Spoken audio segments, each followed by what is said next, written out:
is a presentation of Sertoba Media and Comey Media Incorporated.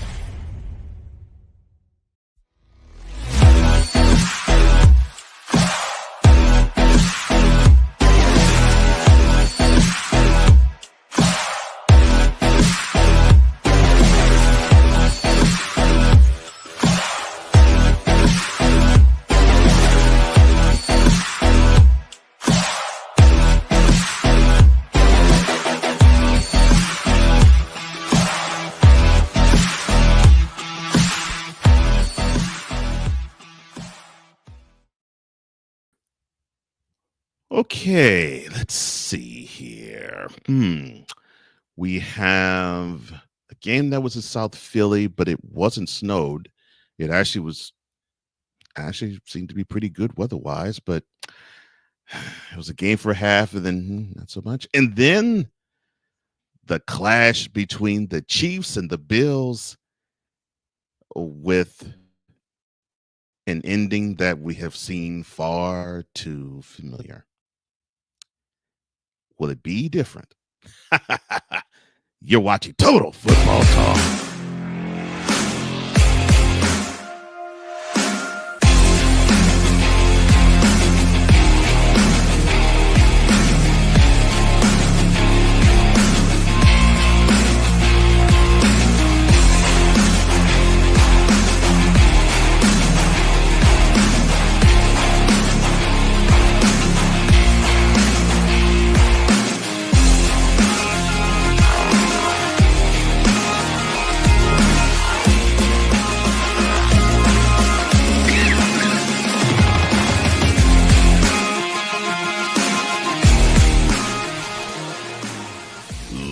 Ladies and gentlemen, boys and girls, children of all ages, welcome to episode 74 of the Total Football Talk canon and program.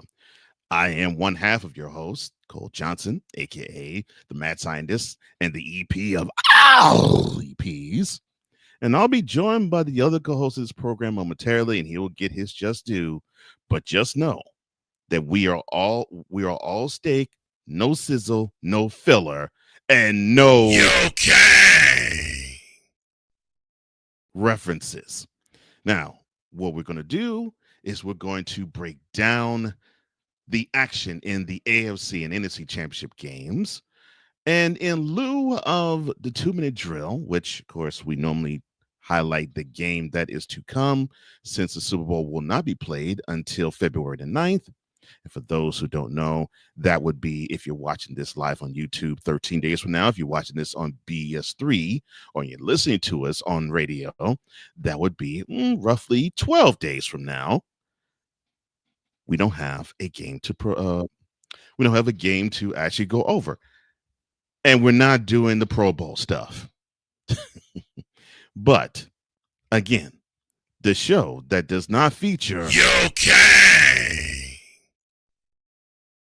it does feature this man.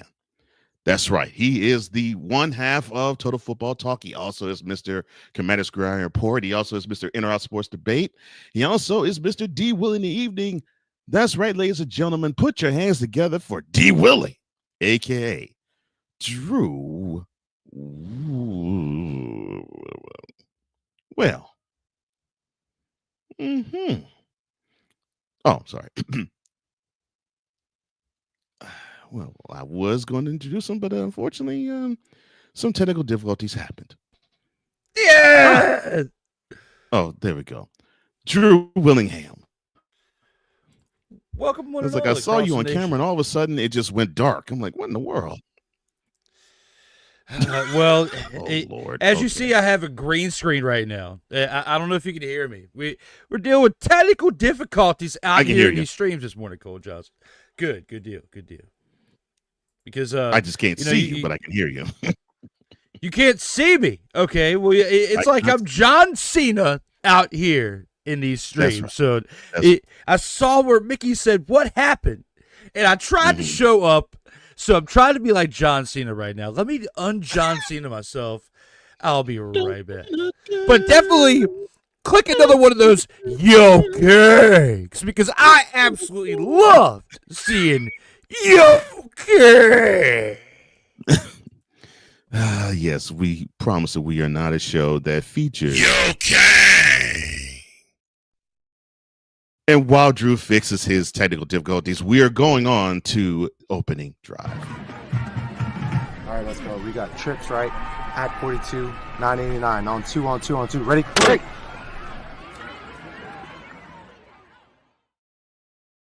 All right, and everything looks good now. All right. Well, Mick, it is good to see you. Hope everything is good with you. Yes, he went John Cena on us, but now he's seen. Dante, the only question I have to ask you is, how hurt is your face and your cheeks? Because I know you got to be grinning from ear to ear right now. And yes, congratulations to you and your team. And for those who don't know, Dante's team is the Eagles. He reps them hard, and he is objective in his representation. He does not have the, I would say rose-colored, but he doesn't have the Kelly green or the forest green shade glasses. He actually is really solid on his team, and we're going to get to what your team did right now.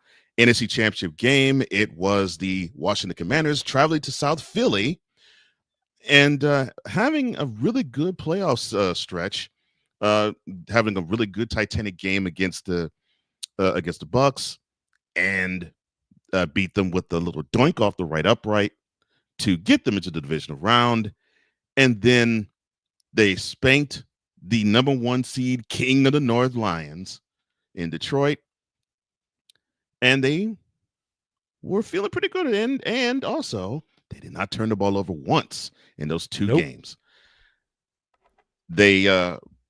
They faced off against a team in the Eagles that was not just playing their first nor second home game, but they were playing their third playoff game in a row.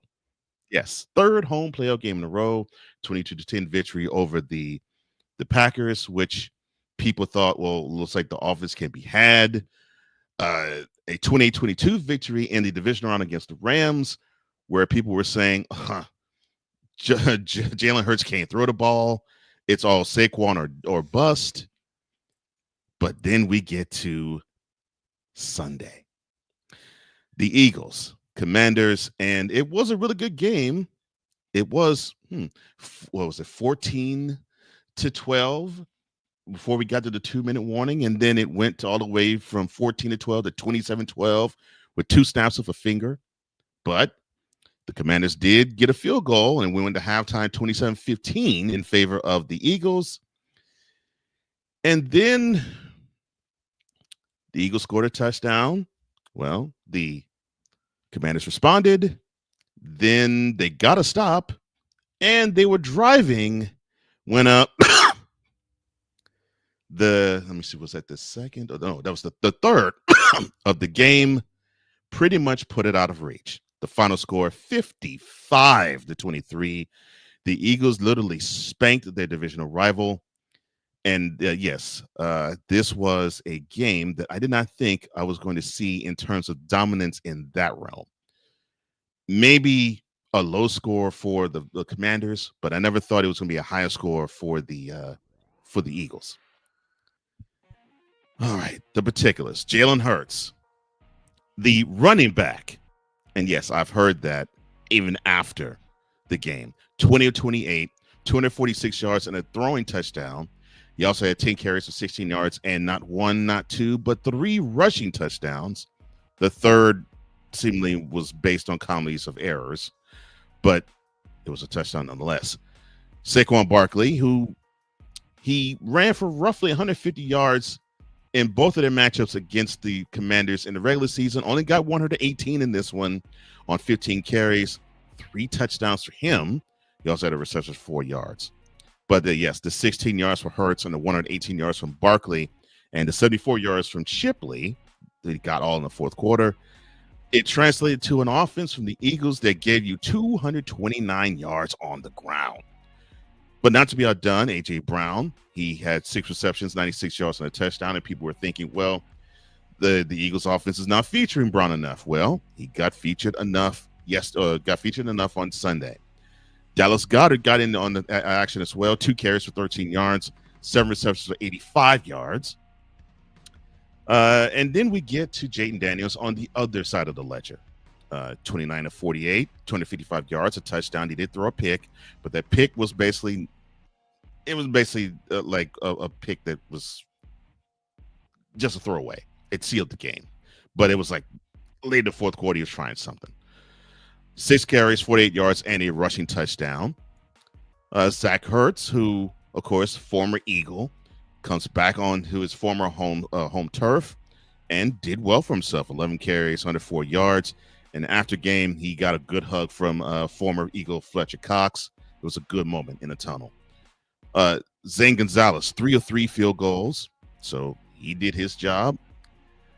And as I mentioned, the Eagles, they scored the most points ever in a conference championship game in the history of conference championship games, NFC or AFC. And the stat to take away, the Eagles defense and special teams, not 1, not 2, not 3, but 4 takeaways. I mentioned the interception, 3 fumble recoveries. And those 3 fumble recoveries, all of them resulted in touchdowns. And that is your margin of victory.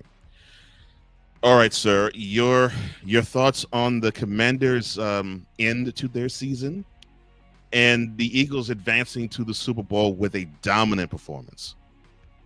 Man, what a dominant performance from the first, from the end of the second quarter on, pretty much, because it took till we were like a minute and 44 seconds left into the first half before they scored that touchdown with the Jalen Hurts 1-yard touchdown to go up 20-12. It was 14-12, like you said, for a little bit. And looking at this game, at that point when it was 14-12, you're thinking you're going to have a close game to the end, that this is going to be a shootout going back and forth or a defensive battle, because at that point you and I were texting one another, and I was saying this is a battle of the defenses right here, because they're stopping one another when you get a 14-12 game. Yep. And then right at the end of the first half, it starts running away with the Eagles scoring on the Jalen Hurts 1-yard touchdown, on the A.J. Brown 4-yard pass. Yes, the Commanders did put up some points at the end, but it was only a field goal, and you were already down 27-12. It was starting to get ugly at the end of the first half. Yeah, it was. 27-15 going into halftime, and even at that point, when you're down by 12 points, if you're a Commanders fan, you're anyone within this organization, you're thinking there's a chance that you can still pull this off, that you can come back. However, you were kind of doomed, because the Eagles had the ball the second half to start the second half. And even when the Eagles got the ball to start the game, I was concerned. I mean, when the Commanders got the ball to start the game, I was concerned, because when you go back and you look at this run that they've been on, the number one thing that sticks out to me in the games that they have won primarily, they kick the ball off to start the game, and they receive it in the second half. They get the ball coming out of halftime. Every single time it feels like that they're winning these games that they won. Once they were receiving the kick, that's what told me that there's a good chance it's going to go the other way, that the Eagles are taking this game, which I'm not even mad, because you and I have talked about it.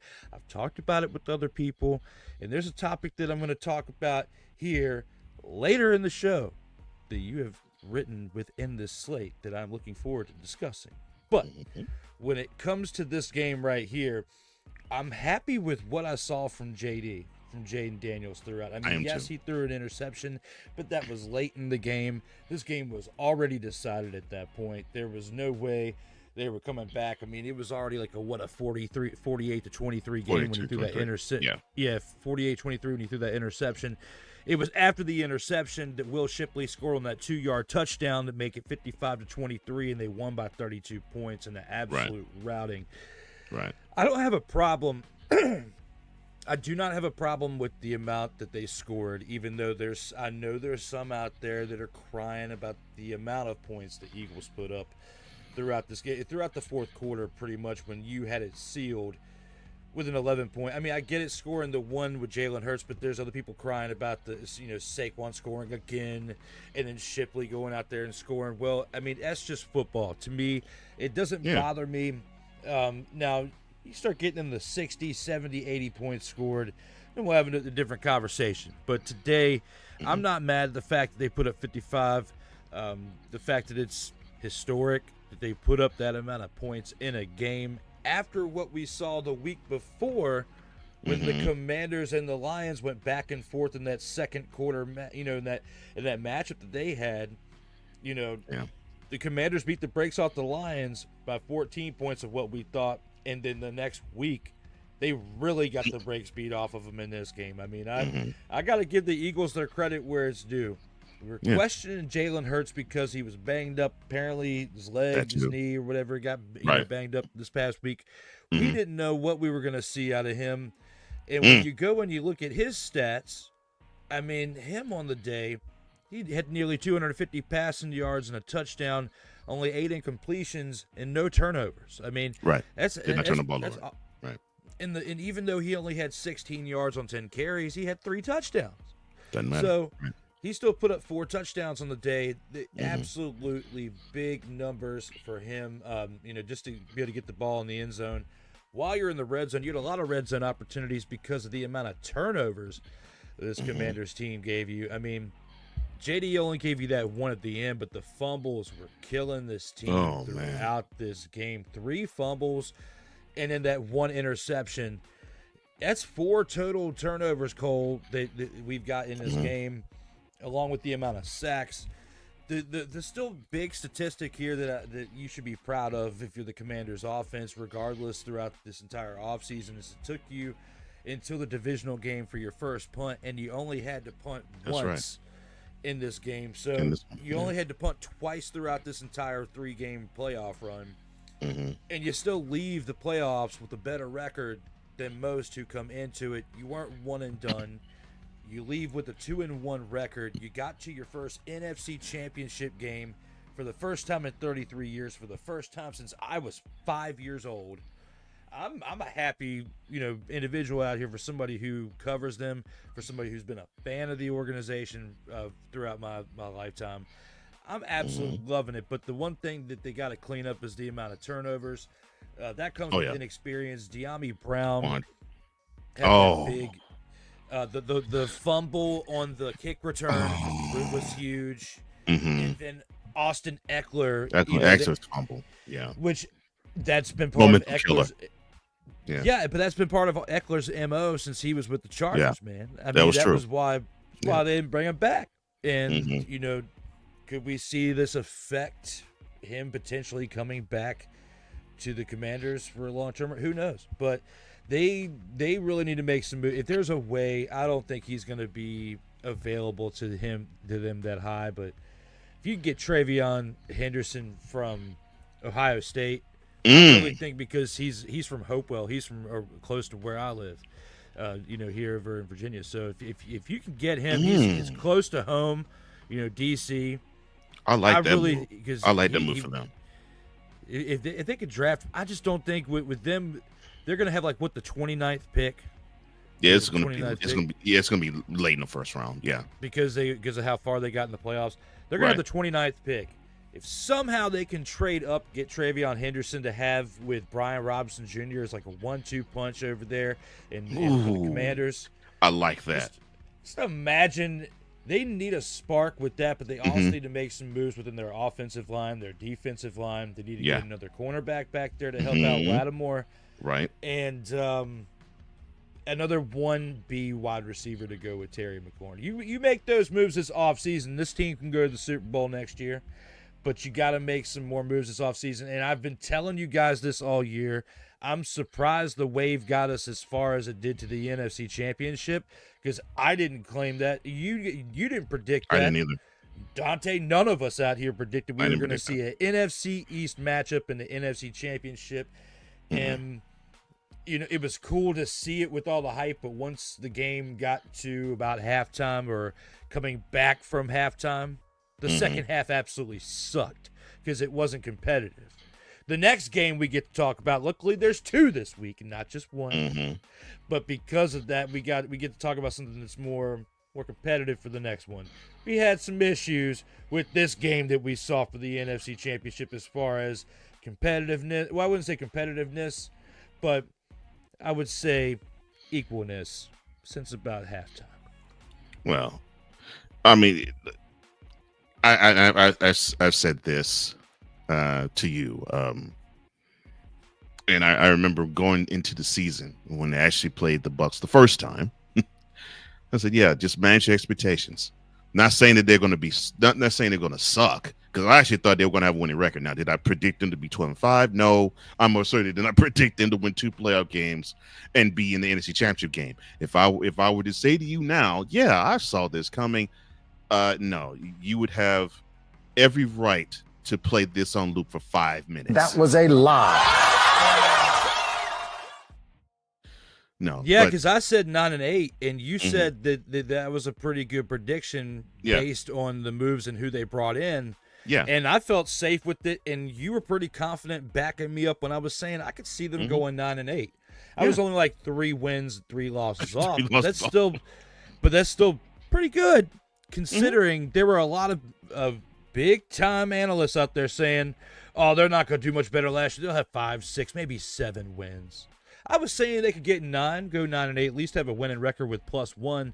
The fact that they were +7, it's absolutely remarkable considering where they came from, and to be 1 game away, literally 1/2 away from going to the NFC Championship. I was about to say, go to Super Bowl, but and actually 8. It was an 8-game turnaround from 4 to 12, and I look at this team and I look at the future that they have. It's bright. And it doesn't even have to deal with Jayden Daniels. I mean, that is a great thing to me if you're a Commanders fan. To me, it starts with your ownership group. I love what I'm seeing with them, and I think they will not be satisfied until they do bring a Super Bowl to the DMV. And if you feel that, and I feel that energy, I am not a Commanders fan. If you don't feel that energy as a Commanders fan, something's wrong with you. So, congratulations to Commanders getting this far. Nobody predicted to have a rookie QB take them to literally a half away from the Super Bowl. And to me, this game was over when you had the ball down 34-23 and your defense gets you a stop and you're driving. And that Austin Eckler fumble, the third in the game. I think that was the one that just simply was like the moment that was like the needle being punctured into the balloon, and that was it. And because of that, I mean, I literally felt for you when I saw that fumble. I was like, oh man, and it could have been, and it could have been prevented because all he had to do was just stay down and just get touched. Because to me, possession is more important than trying to get up and make a play. But you try to make a play, boop. But I will still maintain. I think you still do have a weapon in De'Ami Brown. I think you just have to cultivate and try to find a way to make him more comfortable in the offense, to have him feel as though he's a part of it. And kudos to your coaching staff, because when he had his fumble, everybody from Dan Quinn on down was like, "Don't worry, baby, we're going back to you." And then he made a big play the next possession. So you got a lot of good pieces that's there. Frankie Louisville, although he thinks he's Superman in the tush push. All those offsides plays. But that's that's a good piece to build around him. Yeah. I think it warned like 3 times in a row. Yeah. Frankie Louisville on defense, that's a real good piece to build around. And I think if Marshawn Lattimore does have someone that is capable of holding his end on the other end, you might actually see him play better. And to me, Mikay, I think that's how you pronounce it, right? Sainris still? Mikey Sainris still. So it's Mikey. I thought it was McKay. Okay, I'm sorry. Yeah. Sainris still, I think he has potential too. I like him more of a safety role, personally, because he seems to play better that way. And if that's the case, I think you may have a free safety on your hands where if you can build a good secondary around the pieces that you got, you might have a good secondary and be blinking. And next year you're like, man, it's hard to throw in this team. Yeah, if they could pick up another pass rusher, I think that'd be great too. But yeah, the future's bright for the Commanders. As for the Eagles, I think people need to shut up when it comes to Jalen Hurts. Okay, so he throws for less than 150 yards many times when Saquon Barkley goes off. I'd rather that, and he doesn't turn the ball over, than throw it for 300 yards and he has a mess of turnovers. The quarterback position is built to make sure the others are taken care of. The line and the position and the skill position players, and he is responsible for making the best play he could possibly make on that play.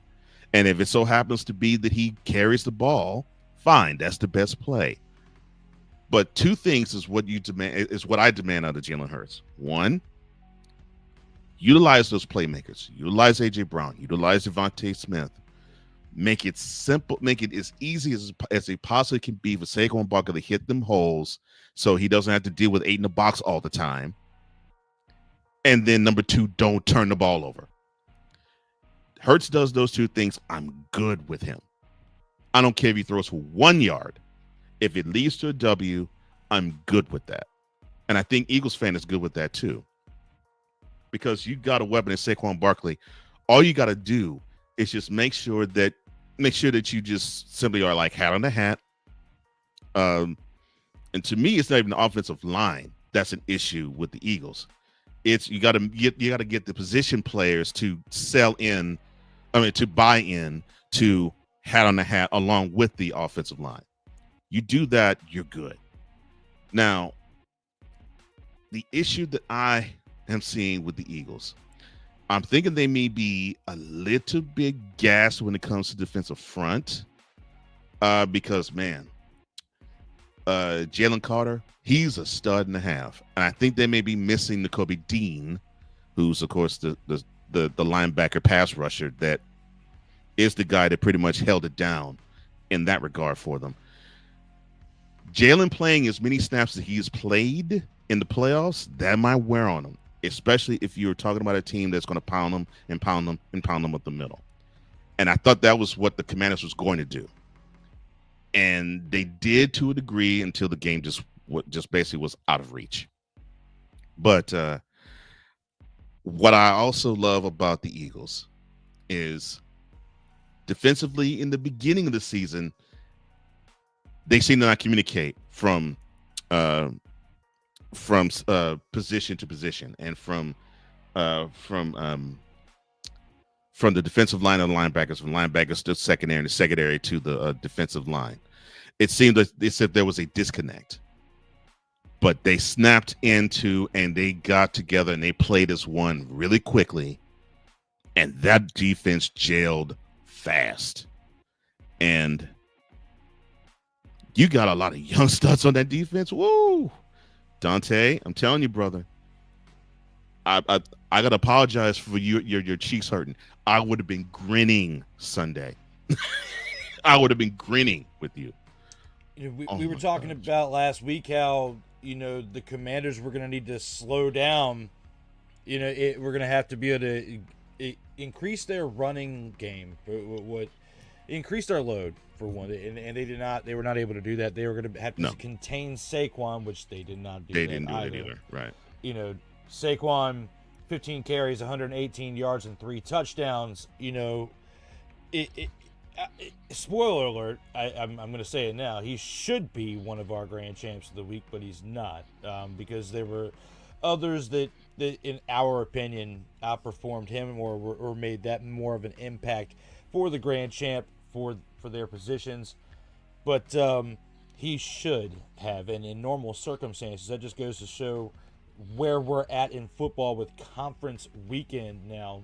For him to have 15 carries, 118 yards, and 3 touchdowns, absolutely great numbers, but he is not part of our picks for that because of what I previously mentioned. One thing I do want to say, yes, you are absolutely right. With they bettered their win total by 8 wins from this year than their 4 from last year. But what I meant earlier was they were 7 games over 500 when they finished the year. That's correct. So being 12-5 and then winning 2 more games, and you still finish this game with 20 games played this year. The Commanders 14-6. You have nothing to hang your head about on this Monday. Like you should be proud that you got this far. Some people were saying before that it was a fluke that they got this far, and you can argue whatever you want with the way that the score is on this Monday, but regardless, you were still part of the final 4 teams that were part of the NFL for this year. They had a chance to go to the Super Bowl. You make those moves that we just talked about, between offense and defense. You need to figure out who your kicker is because you guys had like 6 different kickers this year too. I mean, you went through a lot there. You need to get you need to solidify that position too. If you can figure that out, I think things are going to be on the up and up for this Commanders team. That don't be surprised next year if they take the division. They could, provided I think the Eagles probably need to suffer some injuries along the way too. But the Commanders could compete and contest for division. I mean, heck, this year they came within maybe a win here and a win there, and they could have competed for the NFC East this year. Just think about that. But if the Commanders improve their team in the ways that I think they see, in the ways that we mentioned, both you and I mentioned, they could contend for the NFC East crown. But gonna mention DMV then. before we even consider going to the next game, there are some comments. Oh yeah, that's I'm going to hit that out here. Hit us there. Once you hit us there, I got some things I got to say about a couple of these trolling ones. Oh Lord. All right. Well, but yes, from the TFT tribe and from Drew and myself, we say congratulations to Commanders. You had one great season. You are on the come up, and I'm looking forward to see what you give us and what you can bring us 2025 and onward. As for the Eagles, 2 times in 3 years, they are the NFC champs, and they're going to go to the Super Bowl. So congratulations to the Eagles for a dominant victory and making history while doing it. Now, as my wonderful brother said, let's hit the comments. Sick. I'm sorry. Before I hit you up, Sick. Mickey has wonderful words to say. Wonderful words of comfort to say to you, Drew. He says, Cole, Drew mad after you get off of here. He's gonna be crying and he's gonna basically cry his beer basically. It's quite interesting there, Mick. It's quite interesting. That just goes to show you have not been paying attention to the program at all this year. Oh, he also said that the Commanders forgot to show up in the second half. Yes, you forget to show up continuously throughout the program. Burn. Trolling comments and then leave. Get out of here. I knew that's where you're gonna go.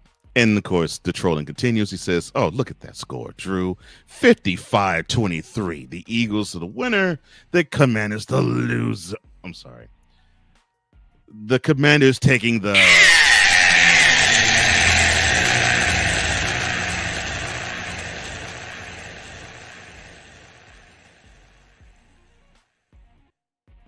Yes, they deserve the L. They absolutely deserve to take the L button. That was cold. But one thing that is for sure, the potential for this team to change the name to something Commanders. Oh, well, I hope that remains the same. And we may or may not talk about that in the upcoming future. All right, well, for the non-trolling comments, Eagles fan extraordinaire Dante, our tribe brother, he says, look, I did not see a 32-point beatdown. A double nickel? I didn't see it either, bro. I did not see that. my jaw dropped to the floor when I saw it go to 41. I'm like, they got 41 in them. They actually have an offense. They could put 41 on them. I'm like, doggone. But here and again, he's on point. He said, look, turnovers was the key to the game. We had turnovers. Talking about the team that they played in Landover. We had turnovers the last time we played them, but we only converted them to field goals. This time we converted them to touchdowns, which that is the key right there. He says, look, man, the first play the Eagles had, it felt like it was magic. It felt like it was over. It just felt like magic. Yeah. I didn't quite feel it then, but I did feel like I was like, oh man, the Commanders have a tall order. That's how I felt, because I was thinking if they stayed the course and if they did like the first two games, not turn the ball over, I'm like, they still have a shot. Then the very next possession, De'Ami Brown gives you a fumble. I'm like, oh wow. And then the kick return. Oh, yes, then the kick return in the second quarter. And then Austin Eckler in the middle of the third quarter. And then an interception just to ice it. Just to throw icing on the cake and let you know this game is absolutely over. And this is a good point too, Dante. He says, look, the biggest takeaway was the Eagles defense forced Daniels to play check down. Yeah. I'm not gonna say no. Yeah, that was a big part of it. But I will actually say I think Daniels got a little more comfortable as the season went along to actually play check down. I'll add this though. Yeah, have him check down, have him not take his shots deep, or if he took his shots deep, you get the pick that we got in the fourth quarter. But also limit where he could run and how he could explode when he runs, because that has been the that has been the common denominator problem with opposing defenses with Daniels. They will have him, they will take the big play game away, have him do the check downs, but then Daniels will hit you just with a 10 or 15-yard run, where he's like, well, we covered everybody, and then all of a sudden you see number 5 just dart out of nowhere, and then he just gets 10, 15 yards and he blinks. The Eagles eliminated that too. And I think checkdowns plus you corral Daniels from not having him explode and give the motivating factor to the Commanders saying, oh, we got this. We got this, like the drive where they salted away and they scored a touchdown to chop the lead from 34-16 and 34-23. 34-15 to 34-23. You were seeing that energy that the Commanders were having because Daniels was getting those runs off, and of course he completed it with the run for a touchdown. And it for some reason when Daniels is when he's in that zone like that, the defense even feeds off of it. And to me, I think they had their best possession the next possession when they stopped the Eagles and forced them to punt. And so things were rolling in that direction. The Eagles defense did a good job to stop that too. And along with the checkdowns, I think that was the biggest thing along with it. Dante says, look, Washington's defense, they need defensive help, which yes, they do. They definitely need another wide receiver. And I think they need a 3-down running back, because I think that would be the biggest aid to Jayden Daniels skill position wise. They obviously need to get a couple of pieces off the line wise. Yeah. And I love that. I love that.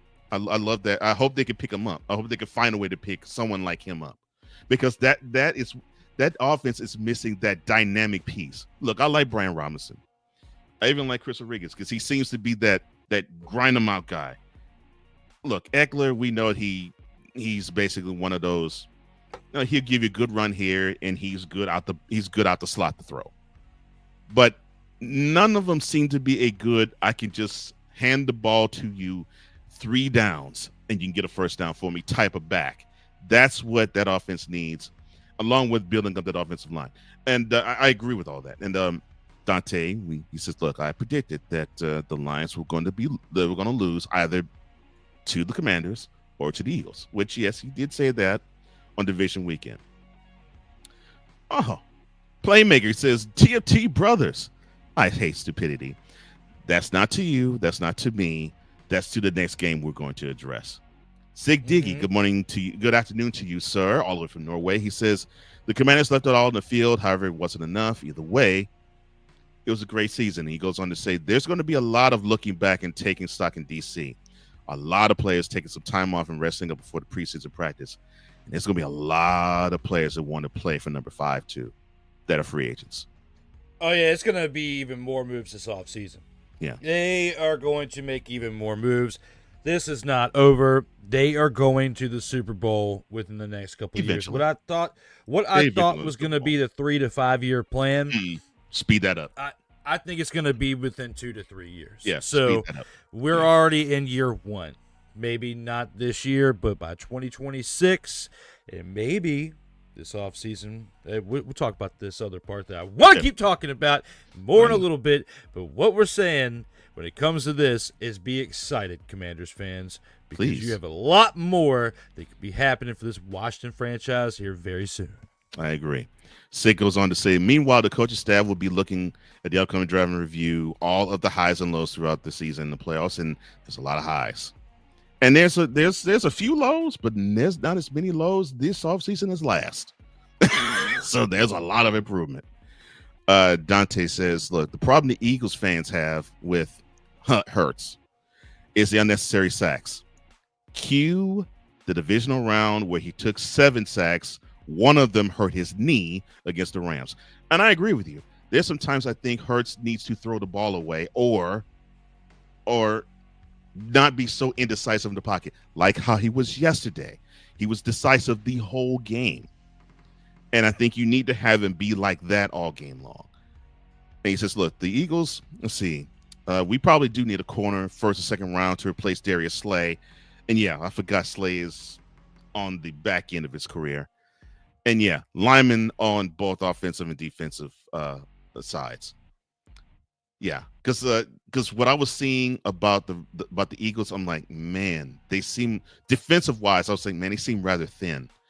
And I thought the offensive line, I thought you were thin already, considering that you were dealing with the retirement of Jason Kelsey. I figured they probably need to bolster up.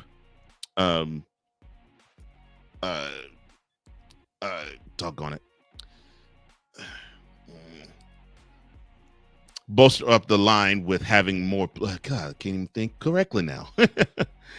basically having people that can supplant your line, not just play with 5, but play with like 7 or 8. Have a rotation on the offensive line, like you do have in the defensive line. Just unfortunately, the injury bug just keeps biting, and it seems to bite one time, and then once that person gets healthy, another one goes down. It seems to be defensively that's what happens. But yeah, I think if you had a rotation offensive line, I think you'd really like where that Eagles offensive line is going to be. He says, look, it's funny how the Dolphins hated Vic, and now here he comes in the results year 1. You got Bond. I kept seeing that dude all throughout Sunday's game too. CJ, Nolan, and of course you got Smith, who was not a bust. Yeah. And he says it's going to be a fun Super Bowl game. He says a lot of Eagles fans wanted the Chiefs. Of course, you got George Karlaftis over there. You got Nolan Smith on our side. Well, we'll see. And he says, look, the only thing on my mind, Cole, is revenge. I want the Chiefs. I want revenge with 4 devilish emojis. And you're not the only one. Both Drew and I have a friend who's an Eagles fan, and he cannot stand the Chiefs. And so he's smiling. He's smiling. He says, Ryan, he says, good day, TFT Tribal Chiefs. Good day to you, sir. He says, look, it's going to be interesting how the commies split off this season. Dante says, look, honestly, the Commanders have a ton of picks coming up. The question is, are they going to make the right picks? Look, let's be clear. The Bucks, the Lions, Chicago, Atlanta, look, they're making roster changes, so we'll see. And so, we might lose Lane Johnson and Brandon Graham on the other side. Either we beat KC, but we're good. So you're basically sensing a similar thing this year with those two, like you did last year with Fletcher Cox on defense and Jason Kelsey on offense. That is interesting. But look, again, congrats to the Eagles. You get a chance to avenge a loss from 2 years ago, or will you? We shall see. Bradbury PI Part 2.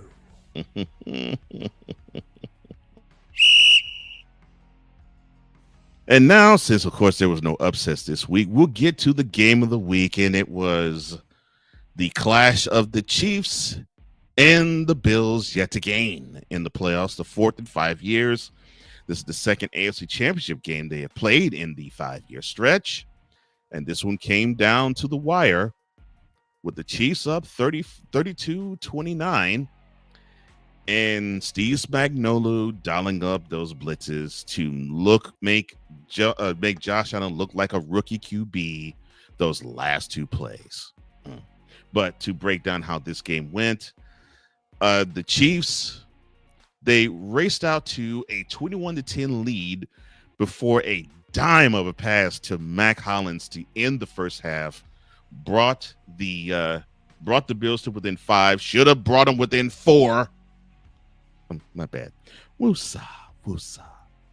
Because they actually kicked that extra point. They took it off because the Chiefs had a penalty. They decided to go for 2, and they didn't make it. But I digress. They went to halftime 21-16 Chiefs. The Chiefs got the ball the second half. The Bills stopped them and then scored a touchdown on a fourth down and goal miraculous play by James Cook, reaching over the goal line. But they again went for the 2 and didn't get it. So we get to 22-21. Now we're in the fourth quarter. The Bills, they stop the Chiefs. They get the ball. They are on the Chiefs side of the field. A throw to the flat to Dalton Kincaid got them, well, the referee said 1 yard short, which brought a 4th down and 1. And they ran a play that they kept running all game long. Josh Allen, quarterback sneak between the gap of the center and the left guard. They kept going there, and they kept getting snuffed by the Chiefs after the first time they ran it.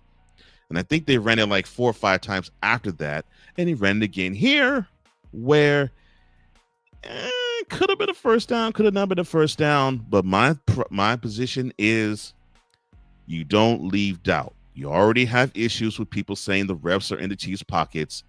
Don't leave any doubt. I felt Allen should have said, I'm going to get this ball past the 40-yard line as far as I can get it. And if that means I'm going to have to just act like a battering ram's, fine. But I'm going to get this ball past the 40. Did not do it. The Chiefs got the ball at their 40, marched 60 yards downfield with very little resistance, with a beautiful touchdown run by Patrick Mahomes to put them up 29-22. Then another 4th and goal dime that Josh Allen threw. I forgot the wide receiver's name. But it got them to tie at 29, and then the Chiefs drove down to kick a field goal before Joe Beatty got embarrassed by Steve Spagnuolo on the last 4 plays of the Bills. The final score, 32-29. The Chiefs beat the Bills for the 4th time in 5 years, the 2nd time they have met in the AFC Championship game, and they are now back-to-back AFC champs, and they will be headed to their 5th Super Bowl in 6 years. Patrick Mahomes, 18-26, 245 yards, and a touchdown throwing. He had 11 carries for 43 yards and 2 touchdowns running. But he was not flawless because he did suffer up in the first quarter. Xavier Worthy, who he actually had a really good game, 6 receptions, 85 yards, and a touchdown, 2 carries for 16 yards. He had some key receptions during the game. One was a little controversial, but It didn't matter because people forgot on that play. The Bills drew a penalty, but I digress. Josh Allen, 22 of 34, 237 yards, 2 touchdowns, 11 carries, 39 yards, and no Superman cape. James Cook, here is the criminal part to me. 13 carries, 85 yards, 2 touchdowns, 3 receptions, 49 yards. This man gave you 134 all-purpose yards. And on that last possession the Bills had, how many touches did number 4 have? 0. But the Bills offense did garner 147 rushing yards. I will put this out there before I let you have the floor. Joe Brady, you could have done a better job playing with play calling. And it just seemed to me that Steve Spagnuolo was just stringing you along, the defense coordinator for the Chiefs, just stringing you along. And when you got the first down with about under 3 minutes to go in the game, it seemed as though Spags was like, we got you, because we're going to send you exotic things that you haven't seen. With the first 2 plays of the last 4 that I'm diagramming, he only rushed 3. He flooded the field with 8, and Allen did not know what to do. It almost like he reverted himself back to his rookie season. Didn't know what to do on first down, threw a wild pass, almost got it tipped and picked. Got the ball on the second down, tipped at the line. Then Spags sent 6 on third down, couldn't do jack. But you did throw it to Amari Cooper, who got 5 yards on the screen.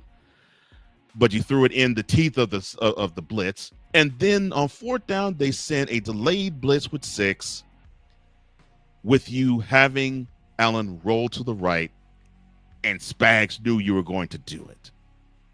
Brady, you got outclassed royally. And Spags proved that he is the greatest coordinator, offensive or defensive, in the history of the playoffs. There's the one I can think of that's better, because he comes up with big-time plays and big-time moments. Did it with the Giants, and he's doing it now with the Chiefs. Your thoughts, sir, on this titanic clash of the Titans yet again that went to the Chiefs' favor? You could throw a lot of question marks at Joe Brady for his play calling over there for the Bills offense. Third down efficiency, 5 of 14.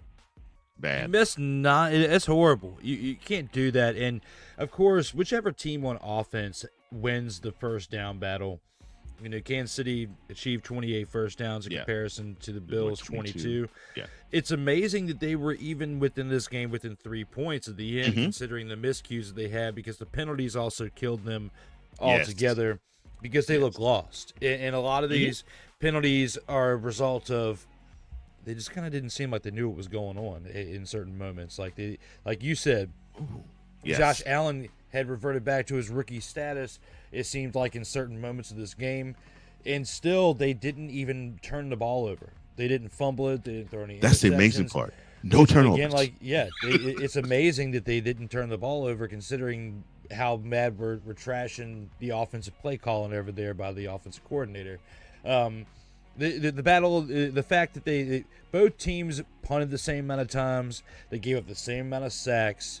It was literally your back was against the wall because you couldn't convert on third down, and then you had to go for it on fourth down, and you still had gone only 4 of 6 on that. If you would have made the other 2, we could be talking about how the Bills would be winning this game today.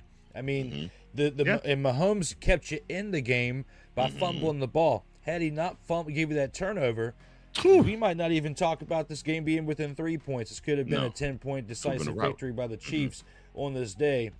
But luckily, we have a good game to talk about on this Monday afternoon at this point. Good afternoon to everybody over there on the East Coast. And you are almost there at that time because you were at 11:22 yourself over there on your side as well there, sir. But here and now, when it comes to this, statistically, both teams rushing, passing, very similar numbers. Yes. Yards per play, very similar. It comes down to when they got in the moments where they needed to make conversion for a first down, they were not making the right calls. When you are only converting 5 of 14 third down attempts to where your back is against the wall to the point to where you have to go for it on fourth down. The time of possession was the same. Everything was merely the same except for the fact that you couldn't make it on third and fourth down and the penalties as a result because you're trying to figure things out. Cadence and stuff is off. Your false starts, encroachment, whatever.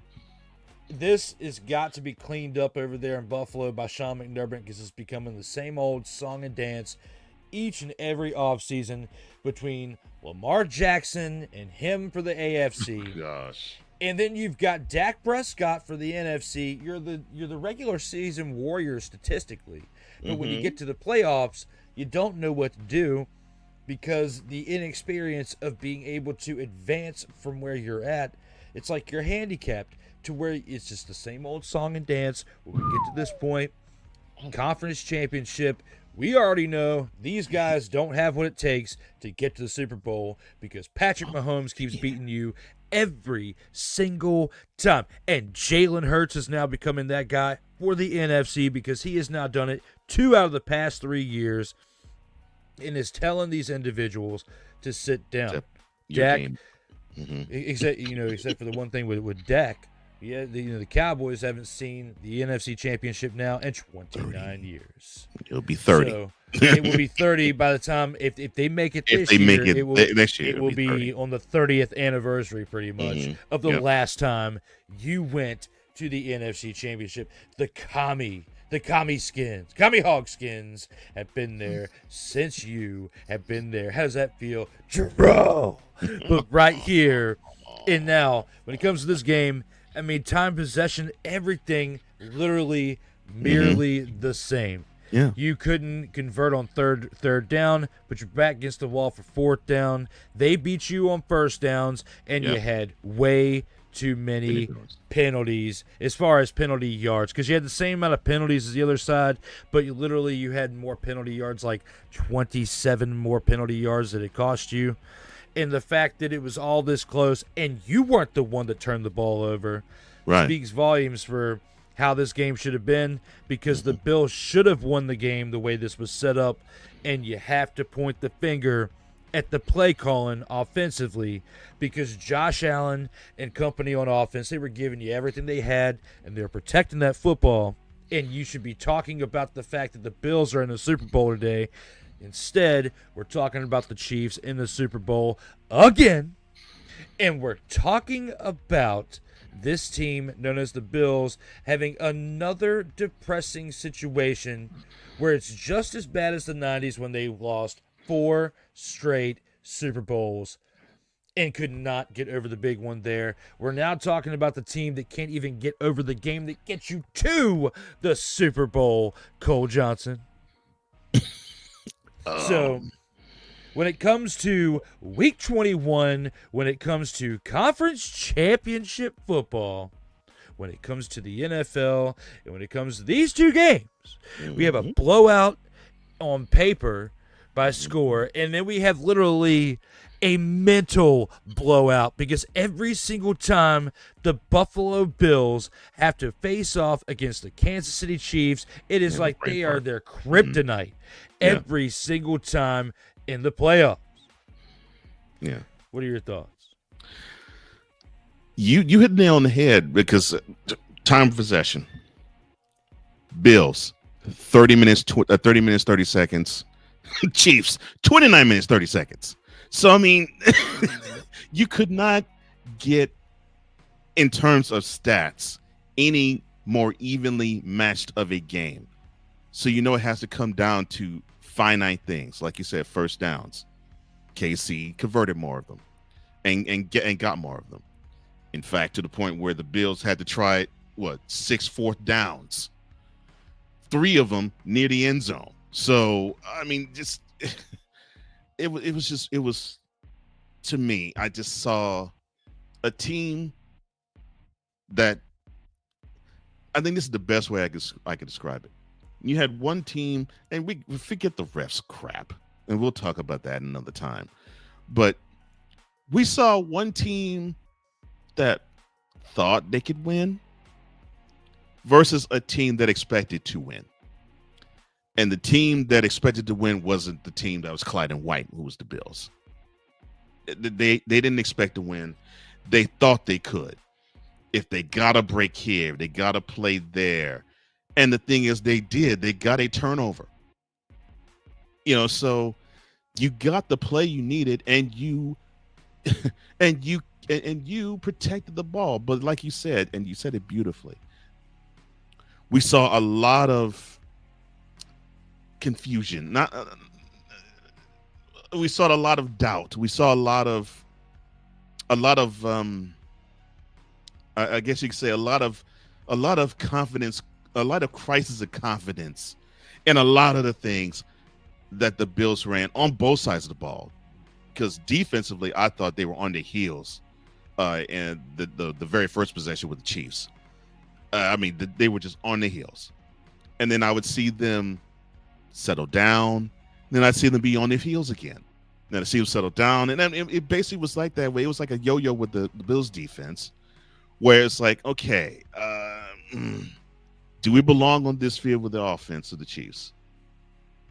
One possession's no. The next possession is yes. The next possession is no. And I felt that yo-yo with them.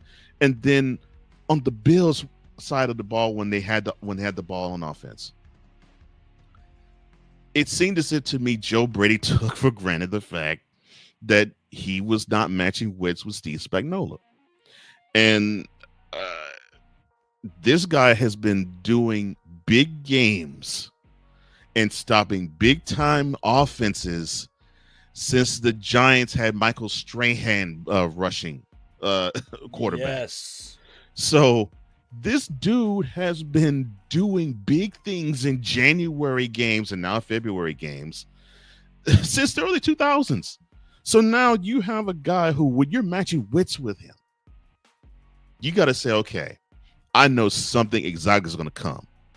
And he normally times it at moments where it's disadvantageous to me, and I probably won't see what he's about to give us coming.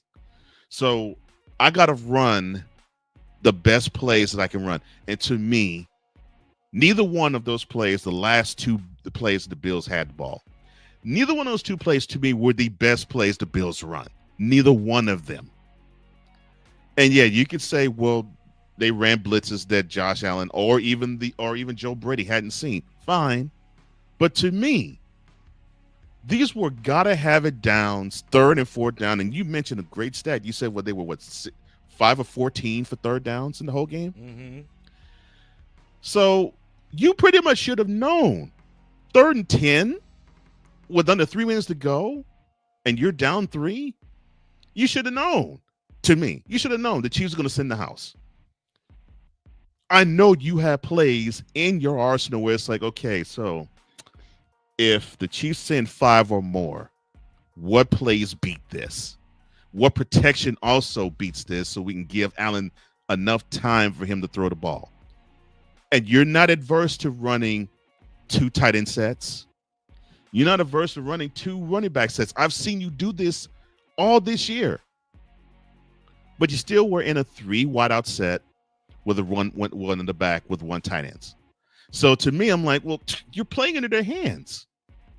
Because to me, I'm thinking, and I said this to my boys. I said, watch Spags in the house on 3rd down. And I mean, this was before the Bills huddled up. Watch he sends the house. Watch he sends the house. And he sent the house. And I said on 4th down, watch he sends outs again. And then I typed under that, max protection. No, still in a 3 wideout set with 1 tight end and 1 back with Allen there. And I'm like, you're making Allen a sitting duck, and Spags knows it. That is what frustrated me about that. And playmaker. To me, with Joe Brady, that is what really frustrated me. I'm like, you should know this. I'm not an offense coordinator. I know this is about Steve Spagnuolo, and I could have called it from my house, but you don't do it. The run game, like your run game was better. James Cook was better than Your the run game was Chiefs. good. So Why you still had like 2 or 3 minutes left in the game. And 3 timeouts. And all 3 of your timeouts, too. Why did you just run the ball? And all 3 of your timeouts. James Cook only ran the ball 13 times and still had 85 yards and 2 touchdowns, averaging nearly 7 yards per carry. Josh Allen had 11 carries for only 39 yards for 3.5 yards per carry, but still, you got to trust your running back because James Cook, when he had the ball, was doing his job. When you look on the other side, Kareem Hunt had 17 carries, could only put up 64 yards and a touchdown, a shell of what he was in his earlier days when he was first with his Chiefs on his first stint. So the Bills should have handed the ball off to James Cook and controlled the clock a little bit better to end the game. Instead, it's like what Playmaker said. You got like 3.5 minutes, 3 timeouts, and you just give the ball on over to Josh Allen. That's inconceivable. That's exactly what happened.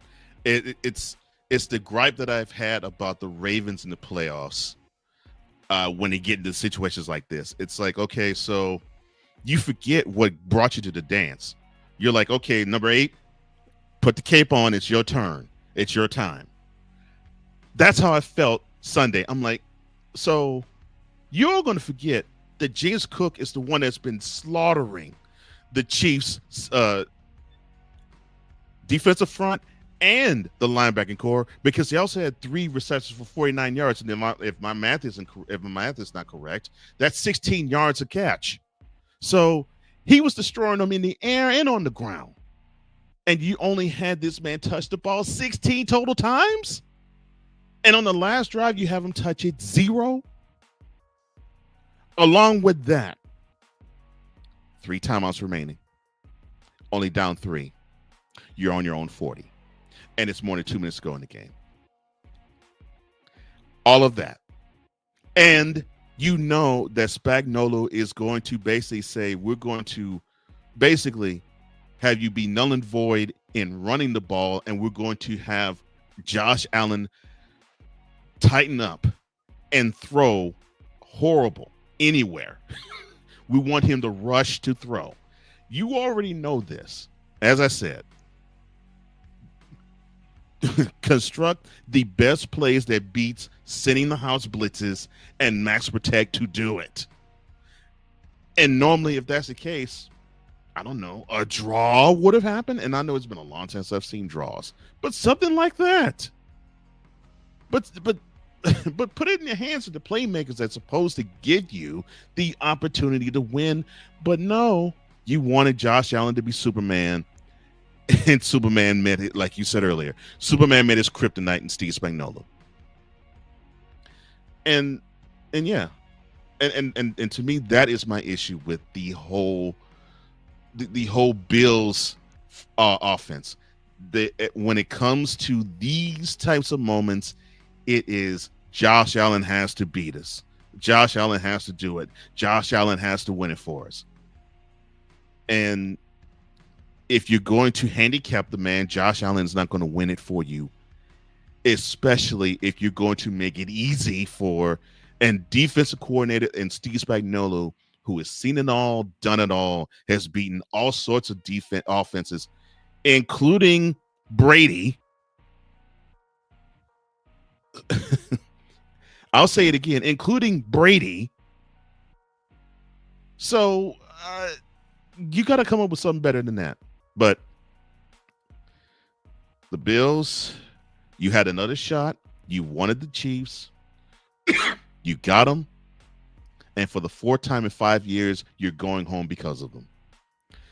And you're going home because of them because you, for some reason, want to not prepare your team good enough for this squad that you could beat. And I'm not talking about the regular season victory that you had against them. I mean, you could beat them in January. Because those stats that we're saying, you played the Chiefs in their building evenly. And you got one more, and you got a turnover on them. You got a takeaway from them, and you didn't give the ball away to them. And what you did was basically say, we're good enough, but good enough doesn't do anything against a team that I said expects to win. And that's what happens. So you got to chew on that, Bill's organization, Bill's players, Bill's front office, Bill's coaching staff. You got to chew on that. You got to chew on the fact that you are literally second best. I think the best way I could put it, you're basically like the New York Knicks in the 1990s to Michael Jordan's Bulls. That's what you are right now. And I hate that for you. Because if you don't find a way to beat this team, you're going to continuously bump up against this ceiling and fall short. And now you're going to fall short no matter if you play this game in Kansas City or in Buffalo. And now you have to watch this happen again for the second time in 3 years. And you're the reason why, because you couldn't stop the Chiefs. They now get to face the Eagles again because you couldn't get it done. And it's because of your offensive coordinator. It is not your quarterback's fault. Nope. It is not your running back's fault. Nope. It is actually the person who called the plays because they didn't have their expletive together. They need to get their expletive out of their expletive and get their expletive together out here in this gridiron. And another thing that before I do go to the comments again, before we go to the next segment, what really royally upsets me is that you kept running your quarterback sneak with Josh Allen to shoot between the center and the left guard. You kept doing it all game long. The Chiefs knew it. The Chiefs snuffed it out. You kept doing it. And the game that you probably will whine and say, well, we would have had this game because we had the first down. You try to do it again, and it failed again. And what makes it even funnier is that the quarterback sneak they attempted beforehand, Allen actually saw it and said, oh, you know what? Let me do the Walter Payton and dive over the scrum. And you got the first down diving over the scrum. But it was just these types of Manning decisions like that. I'm like, you are found out. You have been, your stuff isn't working. And we as lay football fans are seeing this. Season coordinators seeing this. Like I said, you play into their hands. It's sad. It's sad. But congratulations to the Chiefs. 5th Super Bowl in 6 years, 3rd straight. They get to do something that we haven't seen in Super Bowl history, and that is actually three-peat and win 3 straight Vince Lombardi trophies. So history is on the table and on the line for the Chiefs. You did it. Congratulations. But the Bills, they handed it to you a little bit with their ineptitude. That's the best way I could put it. All right, what did you all think? All right, comments. Let me see. 3 minutes, 33 seconds, Playmaker says. 2-minute warning. So that means you have an extra timeout along with the 3 that you have. And you give Patrick Mahomes the ball to close it out. Yeah. Yeah. And then you get the ball back with a lot of time remaining with those same 3 timeouts, with that same 2-minute warning. And you don't advance the ball to midfield. And you don't get the ball to James Cook one time on that final drive. Which I also agree with Playmaker. Run the football. Said it 3 different times. Run the football, run the football, run the football. Man face emoji. We were definitely talking about that too, and we agree. I mean, it's kind of like when the Falcons had that lead over the Patriots in the Super Bowl, and if they would have just ran the ball, they would have been able to save. It was a little bit different of a scenario. This one, you run it just to keep in the score position, and you win the game. But no. Yeah, similar. Actually, it was similar because in that game, the Falcons only ran the ball 4 times the rest of the way after they had a 28-3 lead. Crazy how that is. Dante says, yeah, the Bills, they need a whole lot of receivers outside of, Mac Hollins is okay. Secure is okay. I mean, they got some okay Coleman. That's the guy who got the touchdown pass. They got some decent receivers along with Amari Cooper. But Curtis Samuel had the touchdown. Caught the touchdown. Coleman was targeted at like 4 times, but only had 1 catch for like 12 yards.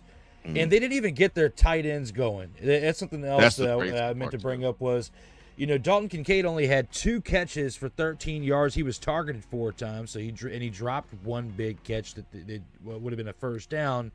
They came back to haunt them later. And Dawson Knox only had 1 of 7. That there was all this hype between the 2 tight ends that they had, the 1-2 punch of tight ends, and they can't get things going. And a lot of it had to do with the scheme of how things were called for this team. Exactly. So, yes, this all goes back to Joe Brady. When you have those 2 weapons, and yes, you are banged up over there at receiver. You only had, Amari Cooper with 4 catches for 33 yards as well. And he's somebody you traded for this year. And they barely went to him. Yeah, they barely went to him. You're supposed to, utilize that weapon. You got him to get you to the Super Bowl, and not utilizing your offense correctly is what cost you from going to the Super Bowl. 100. Could not say that any better. Seriously. Dante also says, they need an entire defense, man. They need to draft best available. Pass rush here first. They need to find reliable ways to get to the QB. Yes, I know they put Mahomes to the turf, I think 3 times. But they need to find someone who can reliably put the QB to the turf, like the Steelers have a TJ Watt. They need to have that type of guy. And if they do that, it will be easier for them to build from the defensive line to the linebackers to the secondary. But I agree with you. They need any help they can on defense, but they need to start with a pass rusher. Straight up. They need to start with a pass rusher. Dante says, look, the Chiefs just play for Super Bowls, really, at this point. But let's be clear. To lose 1 regular season game is impressive. Yes, I know the Chiefs' record was 15-2, so don't go to Dante and say, well, they lost 2 games. 38-0 to the Broncos with Carson Wentz starting at quarterback and 2nd and 3rd stringers and probably even 4th stringers. He's right. They really only lost 1 play. They only lost 1 regular season game this year. And it was to the Bills, and they avenged it. So so every team they played, they beat. That to me is also impressive. Oh, Dante. So the Cowboys hire some guy named Brian. So the NFC is good to talk about nothing trying to win. We'll address that later. He says, look, does Josh Allen ask for a trade? Does Dante ask? Maybe closer to home. Maybe closer to Wyoming. It's only a couple states away. Texas, they said it'd be enticing for one because Buffalo's a lot further away. Yeah. So it could, but I don't know. At the same time, I feel like you're going to be dealing with more disoriented play calling and more of a disoriented organization over there in Dallas than you would in Buffalo. We're talking about the offensive coordinator over here. That's an easier fix than fixing an entire organization over there. And I don't even know how you would do that considering Dak Prescott's contract. You just signed him in the previous offseason. So how they would even work out that trade between the 2 quarterbacks, that's a lot of questions and a lot of what ifs. I don't see that getting done. That's a good question, though. That is a good question. But, he's actually more solid at Buffalo than he would be with the Cowboys. And that isn't Tam slander either. It isn't because we don't really could care less about the program, care less about the team. No. Brass tacks for brass tacks. He's better off where he is now. He says, look, Dante again, the Bills are a team of momentum, which they are. When they were in Buffalo, they're a totally different team than when they are elsewhere. He said they need the crowd, they need the big play, and when they don't get it, they don't have the confidence to maintain drives and do the ugly work. And the sad part about that is they have the personnel where they can do the ugly work, but they don't invest in doing so. And that's what I find frustrating about the Bills now. I'm like, offensively, you got the tools and the players necessary. Because the way you have this team constructed, you should be a running team. You called number 17's number enough. You have James Cook, who I really believe you could use him more than you do, and you get nowhere. You get nowhere because you want to be cute. He says, look, I do think the Bills need a big running back, another big running back. Maybe. But what I think the Bills need is I think they need to have a better understanding of how to run the offense that they're supposed to run with the personnel that they have. Dante also says, do you think the Bills are in storyline mode when they want Josh Allen to throw the victory versus to win the game? I do.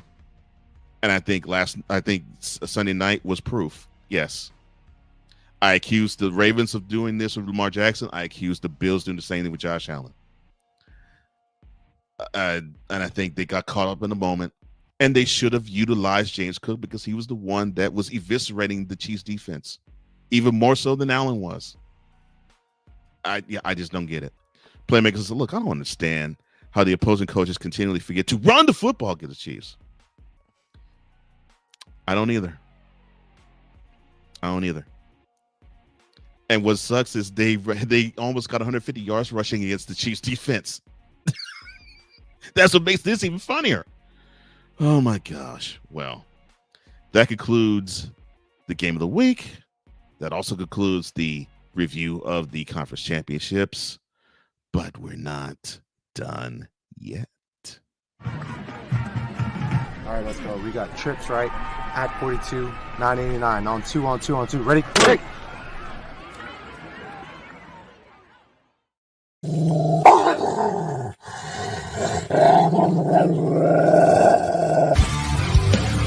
Line them dogs up. Where are my dogs at? It is time to greet all of you with our grand champs for this week. And Drew, who is yours? I have to take a look at this outside of the NFC Championship for myself just because of the way that things transpired in this game throughout the two games. And I'm going with the AFC Championship for my selection, and I'm going with quarterback Patrick Mahomes. Good choice. 18 of 26 for completions out of attempts on the day, 245 passing yards. He had one passing touchdown on the day, but also had 11 carries for 43 rushing yards and 2 rushing touchdowns. He's approaching GOAT status with the fact that he is going for 3 consecutive Super Bowl wins with the victory over the Eagles in this upcoming game in 13 days. I have to go with my choice for the grand champ of the week, Patrick Motherfathering Mahomes. Nice choice. Can't argue with that one.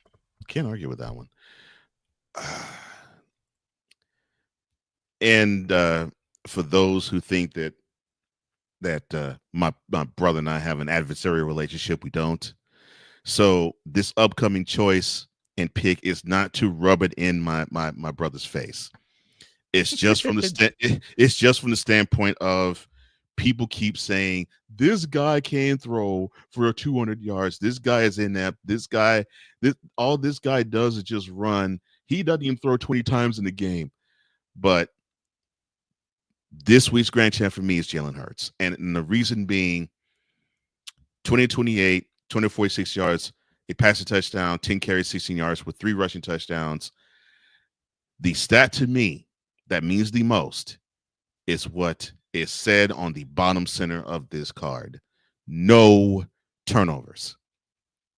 When you're playing these high stakes of games and you have a team where your bread is buttered by having, in this case, number 26 get off as often as he can to get as many runs as he can to pop off at least one of those 60-yard runs, which, if I'm not mistaken, and Dante, correct me if I'm wrong, I think this is the 7th one this year that Saquon popped off this year from 60 yards or greater. That is Hurts' job. He is supposed to make sure that his biggest weapon gets off so that he get the other weapons to help out in that. He did. Dallas Goedert did his thing. A.J. Brown did his thing. Heck, even Dante Smith in the second possession, I'm sorry, that the Eagles had. a wonderful catch with getting 2 feet in bounds. It's those types of things that you need to have happen for someone like a Jalen Hurts, and he needs to be the facilitator of it. So that is my grand champ for this week, Jalen.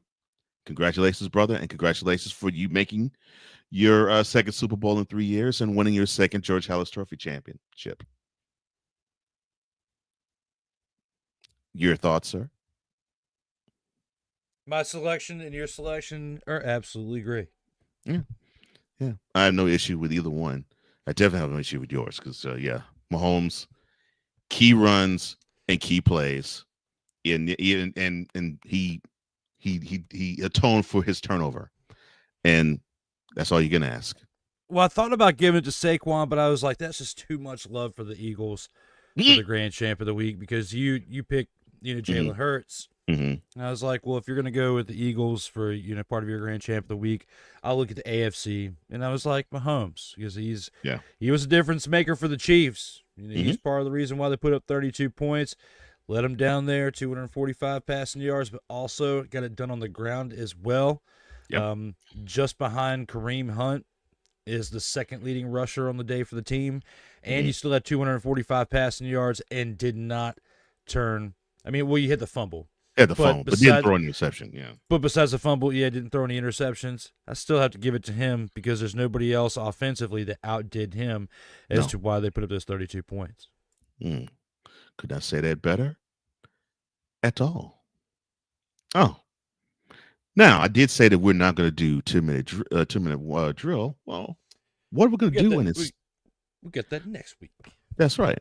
But what are we going to do in this place?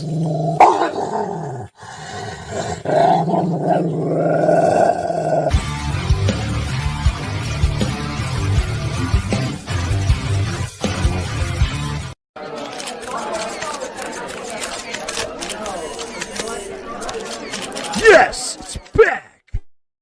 That's right, ladies and gentlemen. We are returning the Gridiron Scoop. Now, this is where we take certain stories that we have heard from the past week in the world of football, and we will begin with what we've been seeing as, I guess, an issue: refereeing. And to be completely blunt, refereeing in favor of the Chiefs. Well, leading up to the Chiefs-Bills game this past Sunday, CBS rules analyst and former referee Gene Steratore, he had a message for the officiating crew that were handling the AFC Championship game. And, it's been a controversy that has surrounded the Chiefs all this year, all last year, and a little bit the year prior, especially this last week, that there's a belief the Chiefs quarterback Patrick Mahomes was receiving preferential treatment from the refs. Now, Steratore, he wanted to express his feelings on how the game on Sunday should have been called. And this is how he expressed it. Quote, "My pregame message to the officiating crew: let them play physical right up to that line of being a foul. Call the obvious and let the incidental small stuff fall by the wayside. This is the conference championship game. It will be clean. Both teams are exceptionally coached and aren't new to this moment." Close quote. Now, my question to you, after what it even seen transpired, even after that game, well, even in that game with the referees and the division around as well with the Chiefs, do you believe there is a refereeing problem in the NFL? Absolutely. I do believe there is a problem in the NFL because you got to look statistically within the games for the Chiefs. All right. Usually who wins the battle of first downs, time of possession, doesn't turn the ball over. Those are the ones who generally statistically win the game. But also penalties play a big factor into this as well. When you look at what the game between the Texans and the Chiefs, the week prior, the Texans had 8 penalties for 82 penalty yards in comparison to the Chiefs, 4 penalties for 29 yards, okay? Now, looking over at the other side, when you have the Bills and the Chiefs this week, very similar situation where the Bills have more penalties and more penalty yards in comparison to the Chiefs in this game. Now, when you look at the two on paper, it does look relatively close as far as the amount of penalties called between the two teams. It looks a little more lopsided in the divisional round than it does in the AFC Championship game. I feel like they called it a little bit. It wasn't lopsided in the AFC Championship, in my opinion. I feel like if you want to go back and argue this for the Texans game, yes. Throughout the playoffs, it has been inconsistent because you look at other games like when the Eagles played the Commanders this past week. Very similar as far as the amount of penalty yards, 47 yards for the Commanders in penalty yards and 30 yards for the Eagles, but only 9 penalties in comparison to 5 between the Commanders and the Eagles for these two. So it's somewhat inconsistent, but if you go back throughout this now potential three-peat, the Chiefs now have the opportunity to go seek in the Super Bowl. Throughout these past 3 years, with this whole run right here, you could argue there's been several situations going back for the Eagles in the last Super Bowl they faced off when Bradbury had that PI call in the end zone, and they were crying about it that entire offseason, to where now we're set up like Rocky 2, Apollo Creed versus Rocky Balboa, Chiefs and Eagles, like it's Rocky 2. And you have Bradbury in the end zone yet again. Could we see PI call number 2 in the Super Bowl? It's fathering possible, Cole Johnson. I think that we potentially could see it, and we could see the Chiefs serve that bingo.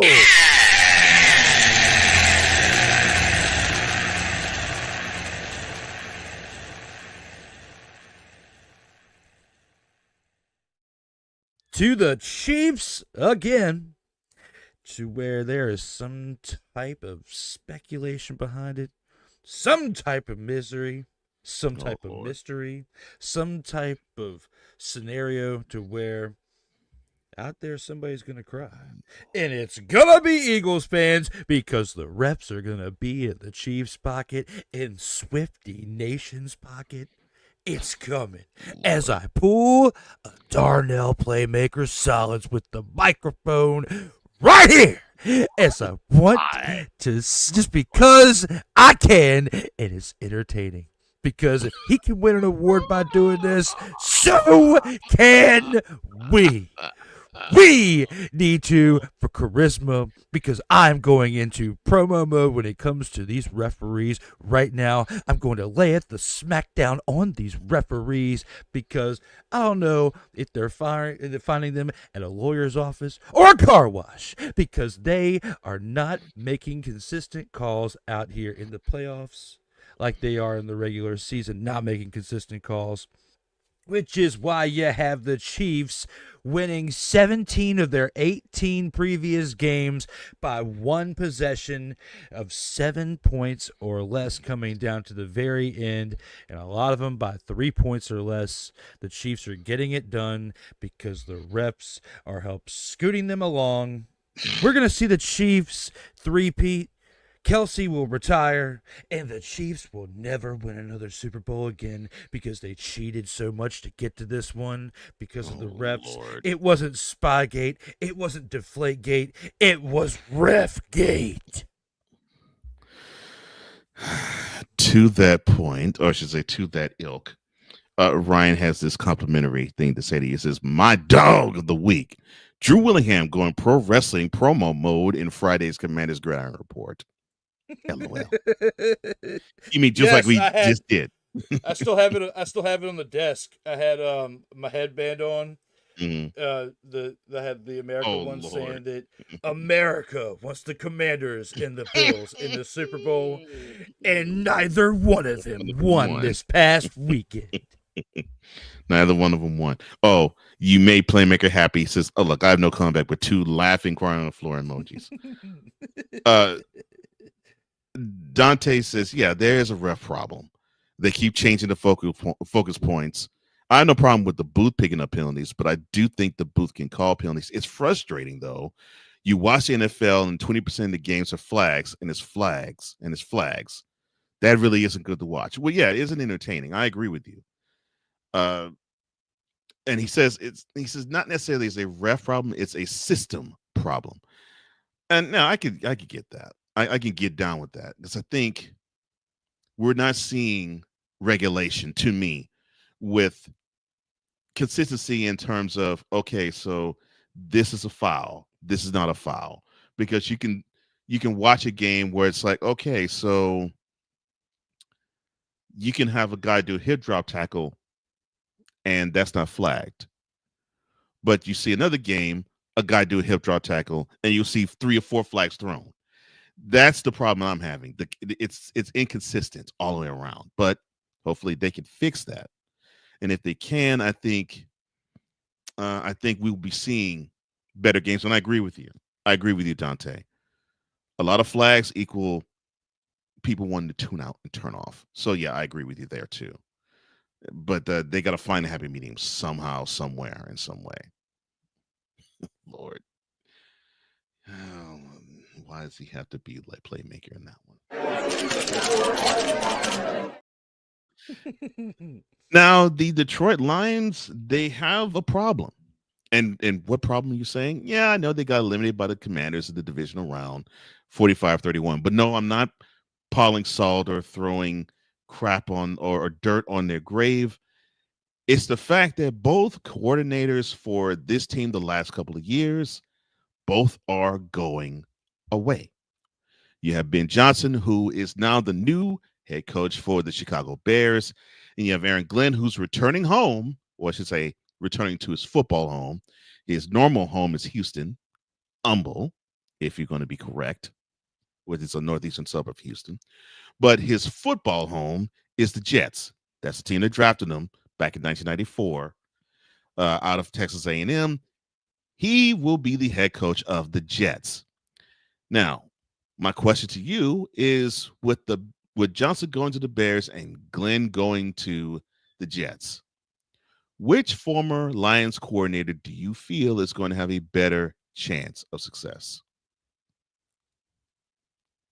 It's a really good question because there's been a lot of shade thrown at Ben Johnson for his first couple of days over in Chicago. Yeah. You can compare him to Adam Gase when he was with the Jets, with that deer in the headlights look, like he had smoked too much ayahuasca the night before and had a little bit too much fun before he came on out to the office. That's exactly what Ben Johnson reminded me of. Adam Gase out there when they were all making fun of him. Looking back at this whole situation, when you look at this team, when you look at the big tale of woe that's been going on with the Chicago Bears for quite some time, they've absolutely sucked for about 20 years. Since the last time they went to the Super Bowl, they have not had a good run. You look at Kyle Orton, you look at Rex Grossman before that, you look at Jay Mother, Father, and Cutler,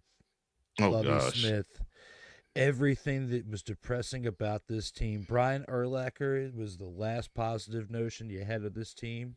Yeah. Because now you have a guy that paints his fingernails more than he looks at the playbook. So when you look at this situation right here, you got Ben Johnson in here. You got your hands full. Are you going to be able to keep your quarterback out of the salon long enough to figure out what the play calling's going to be? Can you do it? I mean, you got to – there's no more spa days over there, Caleb Williams. It's time to win some football game. All right? No more spa days.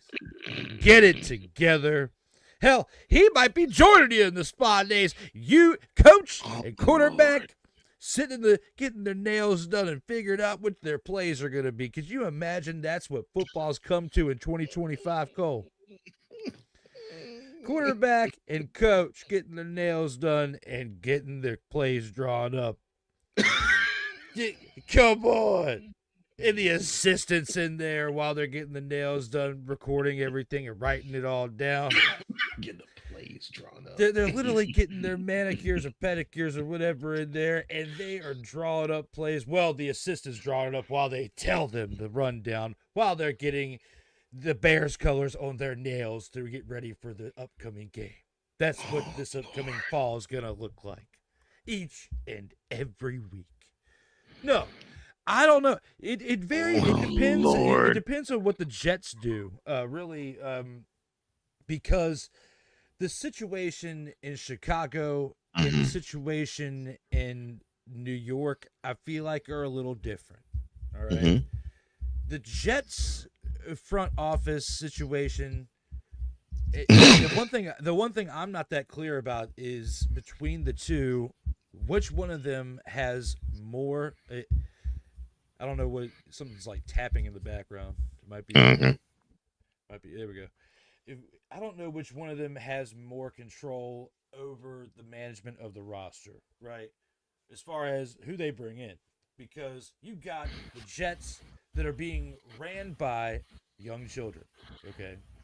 That are like 17 years old, making decisions like they're playing a game of Madden, trading around with no salary cap, okay? That's what it sounds like is going on over there with the Jets. And then with the Bears, if Ben Johnson actually has more control over the roster and who he can bring in, who he can let go, I think that the Ben Johnson has a chance for more success over there in Chicago if they can keep the quarterback out of the salon long enough to get everything drawn up. When it comes to the Jets, who's your quarterback? Is it going to be Aaron Rodgers? Breece Hall is your running back. He's young, but you need an offensive line. You got enough wide receivers, but Devontae Adams is probably not coming back. And if Aaron Rodgers comes back, he's going to be taking Devontae Adams with him. So there's a lot of question marks of who stays and who goes over there in New York. I think with what you have built up, especially with the young talent around Caleb Williams, again, if you can keep him out of the salon long enough to get to practice and to get ready for the upcoming season and to stay consistent from week 1 to week 18 throughout the bye week and everything, I think the Bears have a decent chance of being more successful than the Jets right now because there's more question marks around who you're going to be building a team around in New York than there is in Chicago. You've already got the quarterback that you think you've got. I mean, you got rid of Justin Fields for him. And even though Caleb Williams showed flashes last year, it's very evident, like in other teams in this league, you got to put more pieces around him for it to be truly successful. You saw what Jayden Daniels did in Washington with little help around him as far as they still need to make some more moves for the team. But the Chicago Bears are many, many, many pieces away than what the Commanders were as they got veteran presence in leadership around Jayden Daniels, like Zach Ertz, like Austin Eckler. Already had Terry McLaurin, other people on offense to help step up. Besides Keenan Allen over there in Chicago, you really didn't have any veteran presence over there on offense. So that and Matt Eberflus was an absolute disaster as the head coach. I think if Ben Johnson truly was a big part of that Detroit offense, besides their cheerleader over there with Man Campbell. Oh, Lord. Man Campbell, the Motor City Crybaby. Okay. Look at that Man Campbell. Because he cried so much last week, coming there like a really? You're gonna throw shade on him like that? Really? He cried. He was feeling the moment.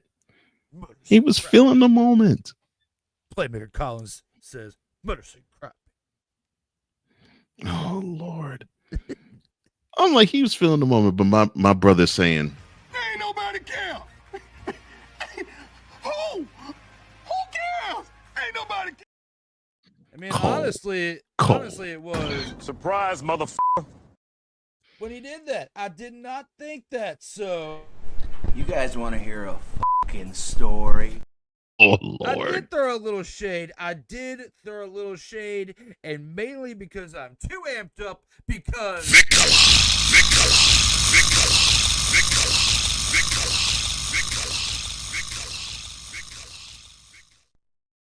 has not showed up yet, and I'm too hype this morning because he is not here But hopefully he will show up so I can say,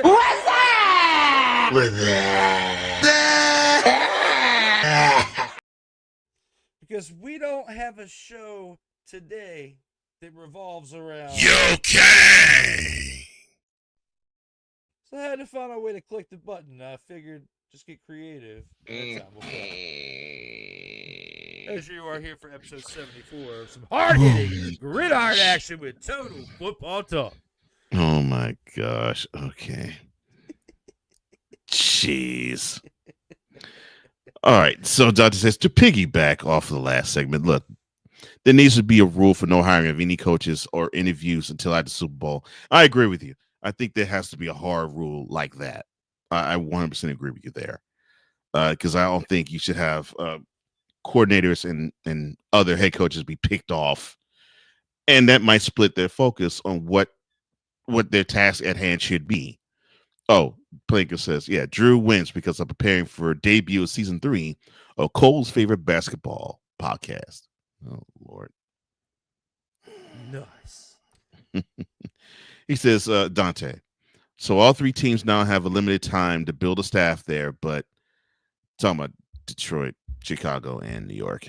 But Chicago has to be the best with the money and the receivers.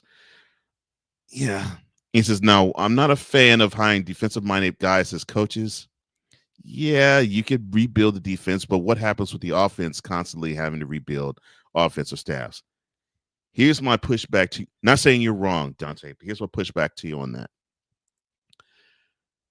The greatest coach that people will say of all time happens to be Bill Belichick. He cared less about the offense. Defensive-minded, but he was smart enough to understand, let me get the offense, let me get an bright offensive mind where he can run the offense. I'll just run and focus on the defense. And I'll see how things are with everybody. But my main focus is defense. But for the most part, most defensive-minded head coaches pretty much are, the defense has to be A1. I don't give a crap about the offense. And you do run into issues and problems. So, yeah, I agree with you there. But best coach of all time, Belichick with 6 rings, you're going to see many teams still want to model that even now. Now, turning our attention to something that I think my brother would really like, the possibility of the Commander's name being stricken in lieu of the former name. The Commanders are one win away. Well, they still are one win away from the Super Bowl. Unfortunately, they fell short. But if you said that to somebody about 5 years ago, they would have absolutely had no idea who you were talking about. Commanders. That's because the Commanders were the Washington Slur. 3 years ago, they were the Washington football team, or WTF, not WFT, with a different owner, coach, and quarterback. The fan base that knows turnover all too well has learned to roll with the punches, but a new era of success has dawned, and it seems to have just gotten started in the DMV area. Now, will the new era incorporate some of the old stuff? Some fans have called for the Commander stuff to be gone and for the nickname to be brought back, or at least some of the imagery from that era. And it's gotten support from the principal owner, Josh Harris, and even one of the minority owners, minority as in stock, not color, Magic Johnson. Now, my question to you, sir, will the Commanders ownership group consider a name change and logo change for 2025? 2025, I don't think so. It'll be too soon for that, because when they made the change from the football team to the Commanders, it still took like a year and a half, 2 years to complete, and they announced it. I believe it was for the 2020 season, they were the football team, because it was 2019 was the last year that they were the formerly known as the REDSKINS to keep things politically safe out here in these streams for now. But if the name comes back, I will say it again. But when it comes to this name right here, known as the REDSKINS, I don't think it happens for 2025. I think it's too soon. I think there's a decent chance this offseason that we get an announcement that the logo is going to come back and then they're going to let you vote for the name because it was set up for the Commanders name as like people were going to vote for it, right? Mm-hmm. Yeah. And people like apparently had different names they could vote for, and according to Dan Snyder, the Commanders name won, which I still thought was BS because of the amount of people that are upset with the name since the name was changed. All right. So looking at it for what it is, when you have this name right here, people were not upset about the logo. They were upset about the name, the ones who were acting like individuals who were upset about the name. All right. So they changed the name and they changed the logo out of spite, that being Dan Snyder. Looking at this name right here, I feel like there's a decent chance this offseason that they announced the logo's coming back and they're going to change the name to either the previous name or let it be up for a vote for different names that people could choose from to honor a tribe. And whichever gets the highest vote, they use that to put that as a tribe name. The Washington Chippewas, whoever it is. I mean, looking at it for what I mean, that way people can't get upset about the REDSKINS. Right. However, Cole, whether it's you or whether it's other people out there who do not prefer for the name, if it has to go back, if it goes back to the previous name, those out there who have said all bloody murder and all holy hell when it comes to this name and wanting this team to change the name over the years have finally got to put it to bed and tuck it in and say good night and let it go and just embrace the name. If it goes back, no more crying, no more getting upset. You have to let the name rest because it's a part of history.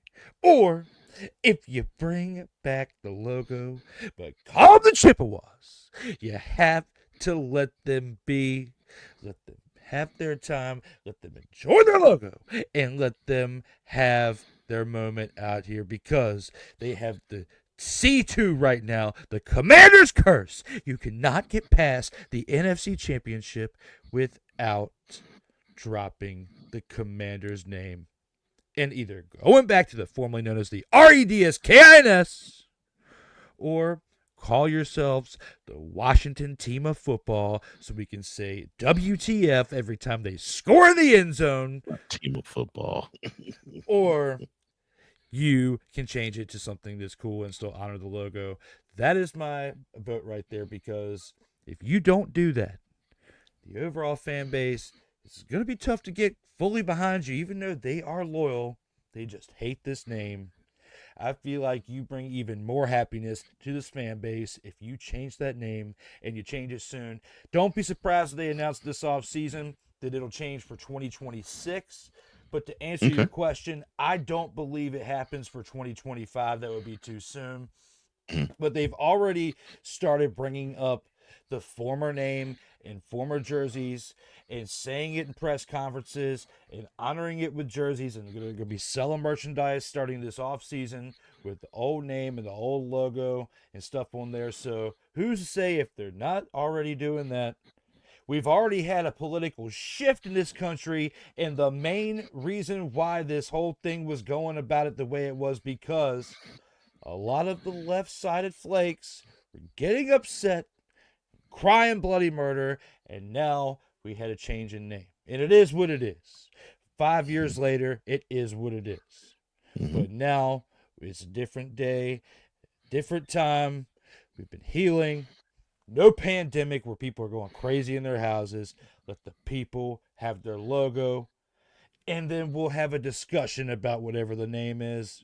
But the logo has to come back. That has to get announced this off season, that the logo's coming back beginning in 2026. Yeah. I've said this to you. I'll say it on air. I think the logo has to come back. And I think that's the best. I've said it's one of the best logos in NFL's ever had. And I've had no issue with the logo. Still don't. don't really have an issue with the uniforms. In fact, I'd rather the old uniforms than the ones they have now. Uh, Everything else is fine. It's just the name, and that's it. That's the only thing that I have. And if they were to go back to it, I have a song for that too. But I'm not going to sing it now. But know that I have a song ready for it if they were to go back to it. But I will still, if they do revert back to the old name from out of traditional purposes, they will still, to this moment, be called the Slur for the rest of my life. But I won't. But I will not interfere with anybody else calling them what they call them. It just will. They just will be called the Slur. I would call them by their former name, and I would not be referring to them like an artist formerly known as Prince anymore, but I will refer to them as the football team formerly known as the REDSKINS right now to appease you. But those radio stations, those people that have us on other streams, I'm sorry. You're listening right now on episode 74. But you have to just understand that if they call them that, and they can say it on CBS, and they can say it on Fox, that we can say it in your house. Because this is the name that we have to call them. Whichever one they name it, I think we get the logo back. I can't guarantee the name, and I won't get upset at that either way. But I will get upset if you don't take away that stupid W and give us the logo back, because the W is cool on the Sartoba Media Championship because it stands for Willywood. Yeah, that stands for Willywood, and that is the nickname from the wrestling realm. That's okay for me. But when it comes to a football team, a W, it's like we're going to college. It's like we're watching a school team. They get schooled every single day. Like Wu-Tang Clan. That's what I think of when you show me that right now. Wu-Tang Clan. We're going to go watch the Washington Wu-Tang Clans. All right? The Washington Wu-Tangs. Yeah, that's what we call them. The Washington Wu-Tangs. All right? I love it. I absolutely hate it. Give us the logo back. Give us something real. It just doesn't feel as authentic. But I was even saying it last week, and I was saying it before the game, and you can attribute to this. I kind of wanted to lose the NFC Championship game because you lose the NFC Championship game, it leaves a door open for you to change the name. You go to the Super Bowl, even if you don't win it, but you still appear in the Super Bowl, there's a chance that you don't change the name, because if you change it, you might superstitiously think that you might not go back anytime soon. Okay. You're stuck with the Commanders' name. Now we have the Commanders' curse because they didn't get to the Super Bowl. Change the name. Not a Commanders' curse. I love your idea of seeking a tribe that they honor, and they actually get the endorsement of the tribe. I would love that. I don't care if it's Navajo, Cherokee, Chippewa, Illini. I don't care what they pick. It could pick a tribe that is very close to the DC area and honor them. I would personally, I would love that. I'd be all aboard with that. And bring the logo back. Bring the logo back, honor a tribe. I'm like, awesome. Because I think that'd be great. I think that'd be more than great, and that'd be awesome. If they go back to the Slur, I got a song for that. But before we do go on, Dante says, look, my pushback to what you were saying earlier about Bill Belichick, that division was trash. I mean, would it work today with the Bills and the Dolphins when healthy? Well, with the Patriots, the way they're presently constituted, no. But maybe with the pieces they had, it probably could still work. But I do get what you mean. You need to have a guy who's willing to be invested in all phases, and maybe is a little strong on the offense and gives a crap about the offense. So I don't fully disagree with your point. I get what you're saying. I do. Oh, and about the name, he said, look, just change the name. The old logo, just change the name. The old logo was great. Yeah, I still love the old logo. In fact, I'm still upset they went from that to the W. I'm like, what the heck is a W? And I'm not a Commanders fan. I'm like, what the heck is a W? The Wu-Tangs. I'm gonna leave it at that. Watch the Wu-Tangs. God. Watch the Wu-Tangs.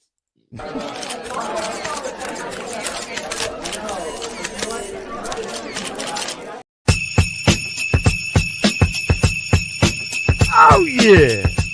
I know the South has been feeling it, but this is our brand of snow, the snowflake of the week. And I know Drew's been chomping at the bit. Who's yours, sir? Well, while I make you all a gift before we get on out of here, because of the Chippewas and the logo, it spurred up some type of creative genius in my mind that is inspired by my guy Cole Johnson. That's where he's rubbing off on me out here, making up something to share with you before we go home. So during the post game, I can show you something that might have to deal with a Chippewa. But right here and now, when it comes to this pick for Snowflake of the Week, I got to give you to somebody who I felt was absolutely terrible in this game and made a difference. Besides Mr. Brady, which that was the obvious choice because we gave him enough shade, I had to go outside the window and go with somebody who was part of that team, and that is Dalton Kincaid. On 4 targets, he dropped, out of those 2, he dropped a big one that could have made a difference into them getting points in this game.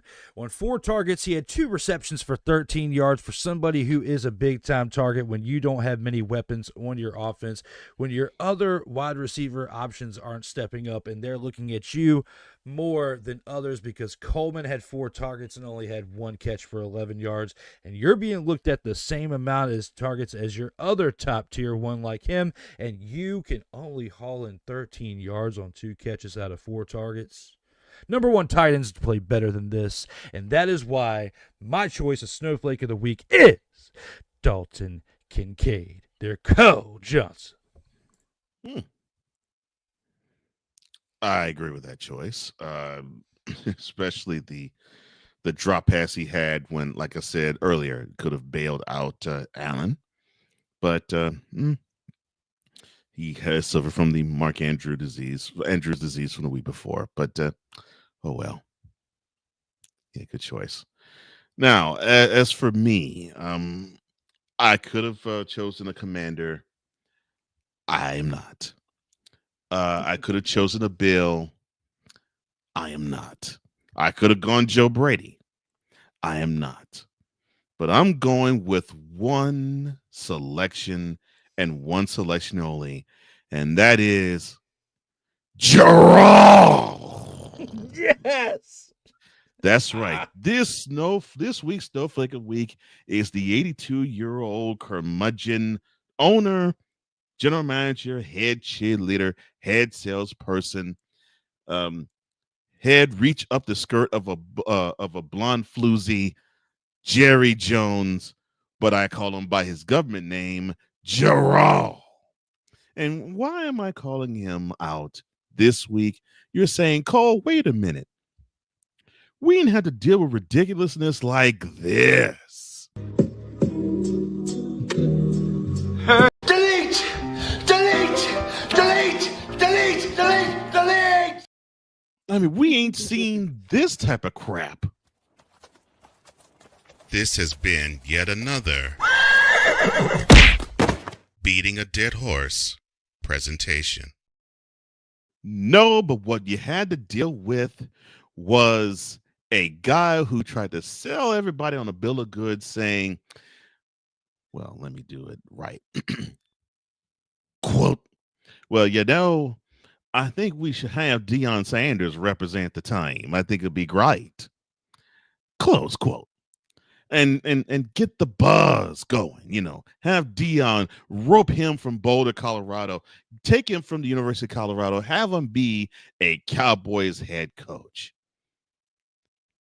Had everybody talking, and then all of a sudden, out of everybody's view, he decides that he wants to sign offensive coordinator of the team, Brian Schottenheimer.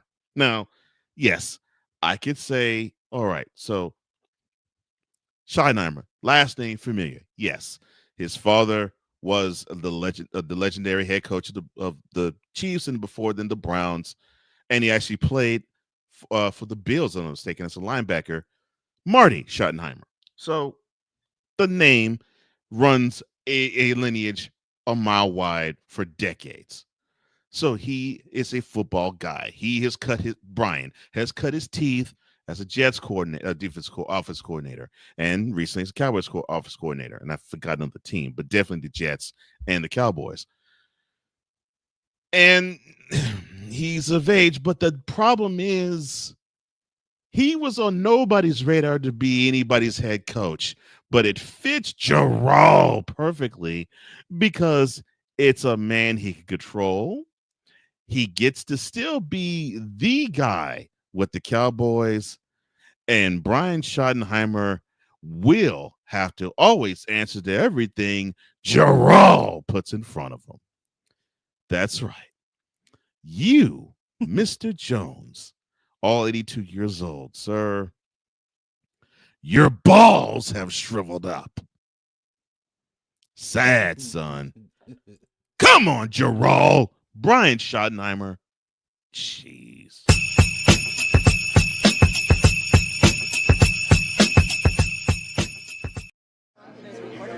As long as it's one.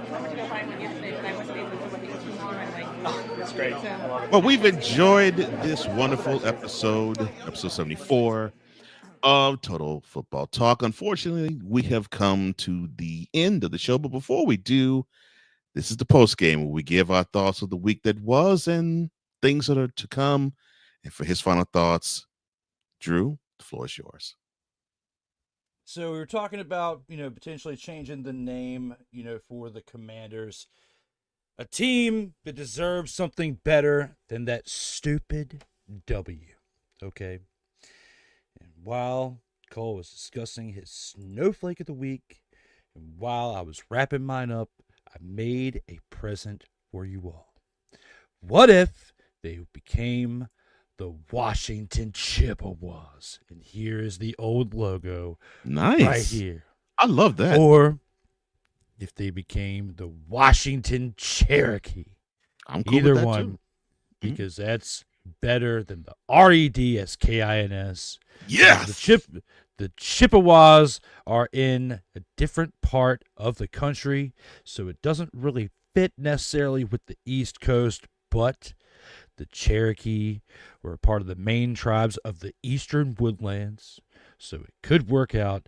The Washington Cherokee. I feel like Cherokee sounds better than Cherokees, so the Washington Cherokee. Maybe, or if they have an actual different name. These were just names that I found throughout my research. And while you were giving your great take on Jerome, I figured we could do something with this logo, whether they're the Chippewas or the Cherokee. You decide out there with the vote. You could probably come up with something different for a better name, as long as we bring back the logo. How do you feel? You let us know out here in the comments. But for the post game, I gotta say this, another great addition for episode 74 of our program. Some hard-hitting gridiron action as we have been live for the past 2 hours. We've discussed the conference championship. We reviewed it between the NFC championship and the AFC championship, and now we have a Super Bowl to discuss next week when we come back. Episode 75. Episode 75 will be a review. Well, not a review, a preview for the upcoming Super Bowl. In 75 episodes, we got to another preview for another Super Bowl. And we also, I don't know how much we're going to talk about it. We'll have some things kind of in the gridiron scoop again, but I don't know how much we're going to talk about it. But we got the Pro Bowl to recap, not statistically, but probably to talk about how stupid it was, because just like the NBA All-Star game, I just feel like you need to have like an all-pro list and just send them on vacation or something, but it doesn't need to be televised.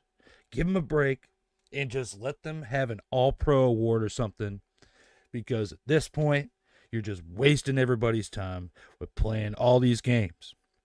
So, putting it all off to the side, I don't really care about the Pro Bowl this weekend. I'm not going to be watching it. I'm going to be taking the weekend off from watching football. But one thing I will pay attention to is the headlines. Because whether it's talking about the coaches that got hired, you got Pete Carroll going to Las Vegas. We still have an opening over there in New Orleans. Who's going to get that? Is it going to be Mike McCarthy?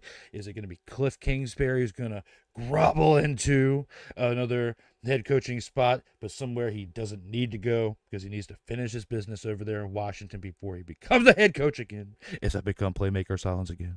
Back here with the microphone. But when it comes to Mike McCarthy, when it comes to Cliff Kingsbury, or over there, anybody is definitely Brady. He doesn't deserve to become the head coach over there for New Orleans. Or maybe he does because they continue to suck like they did when Dennis Allen was there. You know what? Go ahead, Saints. Hire the offensive coordinator for the Buffalo Bills. Have a grand old time. Bring back Billy Joe Herbert from the 90s and just get ready to sling the rock into nowhere into 5 turnovers. That's what you could do. Get old Billy Joel Herbert over there slinging the rock like you did on NFL Game Day 98. That's where I'm taking it back to right now. Saints, Mike Ditka, Ricky Williams. Take it back. Bring them all back. 50 years old. Running away from arthritis or running into it. That's what they're going to do with the Saints. Bringing back the wrong head coach. Once again, I don't know. What I am going to say is this. It's been a fun year of football. It was definitely fun to see the Commanders get as far as they did. Looking forward to recapping the season and this past game with another edition of Commanders Gridiron Report. More likely this Friday, just to get it knocked out. And then we'll see with that show, and before the draft when it comes back. But we do have a lot coming up. We don't have much time until the UFL is back, Cole. The Rock will be layeth in the smackdown with the ratings, hopefully, when it comes to wrestling and professional football. A lot of things to look forward to, a lot of fun, a lot of great times when it comes to sports. And we'll begin it all, or continue it all, next week when we are back for episode 75.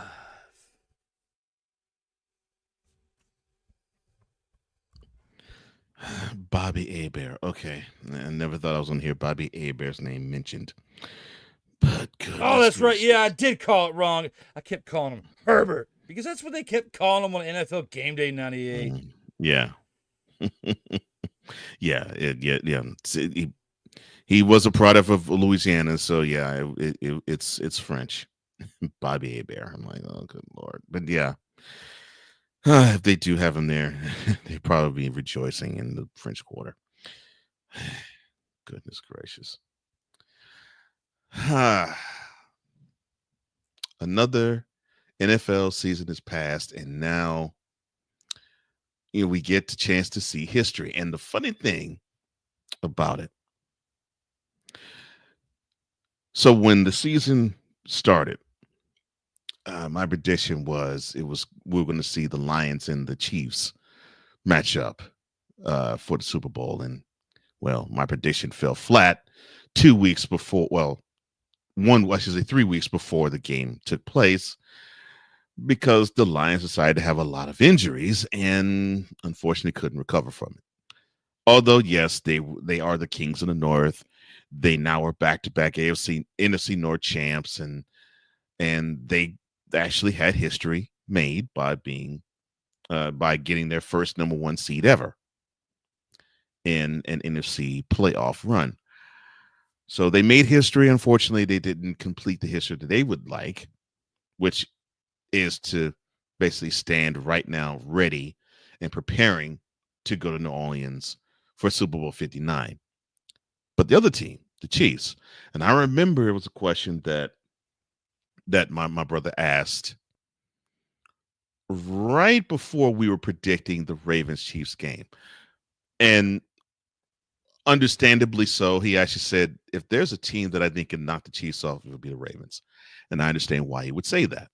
He would say that because, well, the Chiefs would probably not want to have a battering ram in the name of Derrick Henry go upside their head. And I'm like, yeah, I could see that. They didn't have that when they played last January. They would have it this January if they played. Okay. I could see that happen. The problem, though, was the reason why I didn't pick the Ravens is similar to the reasons that I have for the reasons why I think the Eagles are sort of snake bitten, uh, but for different reasons. The coaching staff is a little too conservative when it gets to playoffs, or they also, oh, it's just and they also really throw their eggs in the Lamar Jackson basket a little too often and much. And fast forward about 5 months, and that's exactly what we saw last week when the Ravens played the Bills last Sunday. Derrick Henry he had 84 yards on 16 carries, and he was not a big presence in the fourth quarter. But Lamar Jackson played hero and almost pulled them out of the jaws of defeat. But Mark Andrews and his Crisco hands had other plans. But the reason why I did not think that the Ravens was going to actually beat the Chiefs, I thought that basically the coaching was going to bite them in the butt. And we didn't even have to get to a Ravens-Chiefs playoff matchup because it bit them in the butt in Western New York. And speaking of biting teams having been bit in the butt, we get to the second best team in the AFC, the Buffalo Bills. And they have been the second best team in the NFL now for 5 years. I know there was a hiccup in 2021 when the Bengals went to the Super Bowl and represented AFC, but pretty much it was a thought process of whoever came out between the Chiefs and the Bills, they were the best team in the AFC, even if they didn't meet in the AFC Championship game, because they only met twice. They met 2 more times in the divisional round. So 4 times that the Bills have had the crack at beating the Chiefs. And for the exception of the first time when it was a 14-point loss, 1 score defeats each one of them. Starting with the one that actually changed the playoff rule for overtime forever, because the Chiefs got the ball and they went down, they scored 6, game over. Well, now, if the Chiefs were to do that on the first possession, well, the Bills would have had a chance to respond to do the same. Even with that change, they lost by 3 last year to the Chiefs. They lost by 3 to the Chiefs this year. And now they are humbly understanding that they are the unquestioned second best team in the AFC. So, along with that, and refs possibly being in the pockets of the Chiefs, even though I could talk a lot about the Eagles and how they have ascended from the doldrums of having a wonderful 10-1 season spiral so far downward that people would question how they were, to now they are the kings of the NFC again. I hope they actually get talked about a little bit. And I hope the people mention to them that they actually have a team that if you do forget about them, they will put the beat down on them. Maybe not to the degree of 55 points, but they can beat a team. Because I just get the feeling the next 2 weeks, the conversation would be about that team that sports the red and the mustard and has the KC emblem on their foreheads. I just get or helmets. I just get the feeling that we'll be talking about the Chiefs from now until Sunday. And either we hope they lose, I don't want to see Taylor Swift on my screen, I can't stand that Patrick Mahomes guy, or the refs are in the pockets of the Chiefs. Jake from State Farm. Oh yeah. Or how many times we're going to see the State Farm commercial that Andy Reid and Patrick Mahomes are in. All of those things we're probably going to be hearing ad nauseum for the next 2 weeks. But whether we see history 2 Sundays from now or not, it still is good to see the possibility of history happen. And if they're good enough to complete it, or are the Eagles good enough to stop them from getting it? The art of competition. There is nothing better than that. As long as it's one. I went to go find one yesterday, but I wasn't able to look at it tomorrow. I'm like, It's great. so I love it. actually, I was getting to I hope it actually is recording. Listening to it. All right, sir. Any final thoughts before we let the tribe go? For my man Dante, ask and you shall receive. With your comment that you had made over here, you said the Powhatans sound so much better. Powhatans. So what I did, I put a Z on it. Washington Powhatans, because Carl Sports with the Z. If that can happen, then Washington Powhatans with a Z can happen. That is my choice. Powhatans is good, but put a mother-fathering Z on it. What do you think, Dante? Washington Powhatans or the Washington Cherokee? Oh, my gosh. What do you think, Cole? Since Powhatan actually is around here. Yeah, I was say it's probably a or tribe the that's around the area. Yeah, I would love it. Powhatans. I would if the tribe was down with it. I would love it. I would love it. I like it. I mean, I think that'd be great. But regardless, it's definitely a good time. It is a great time if you are an Eagles fan or a bandwagoning Chiefs fan, because you have your team in the mother-fathering Super Bowl. This is how you have to feel. If you are a fan of either one of these teams right now, congratulations. But if you're a fan of any of the other 32 or the other 30 out of 32 teams in the league that are not in this game, you are not feeling great on this day if you are a fan. Because you have to watch 2 teams that have been in the Super Bowl in recent time, and especially one that just keeps winning because of the health of the refs. We covered it. We talked about it. And now you are a witness to it. The fix is in. Oh, Lord. Not the fix is in. Goodness gracious. But Powhatans, I like that. I like that. And the tribe is with it. I'll be all for it. I'd be all for that. That would be awesome. What is not awesome is, unfortunately, we have now come to the end of the show. But if you feel the need to reach either one of us, this is how you could do it. To reach my brother Drew, all you have to do is go on to Instagram at @Sertoba_media, at X at @Sertoba_media. Thank you, sir. At TikTok, if it's still up, at the __ Sertoba, and on YouTube, you can reach him at Sertoba Media, which I thought it was. It's a lot. As you want to reach yours truly, just go to flowcode.com/page/host Cole Johnson.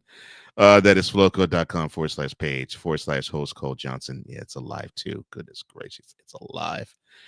Well, we thank you guys for liking, sharing, subscribing, and for hitting that notification bell to get all content that comes from the Sertoba Media YouTube channel, one of the greatest channels that's on YouTube, or the Kobe Media YouTube channel. We both appreciate you and your patronage. Now, for Drew Willingham, I am Cole Johnson, here to say parting as we always do. In life, just like in football, keep your head up. And as always, remember, you got to play until the whistle blows. And as always, stay safe out here in these streets.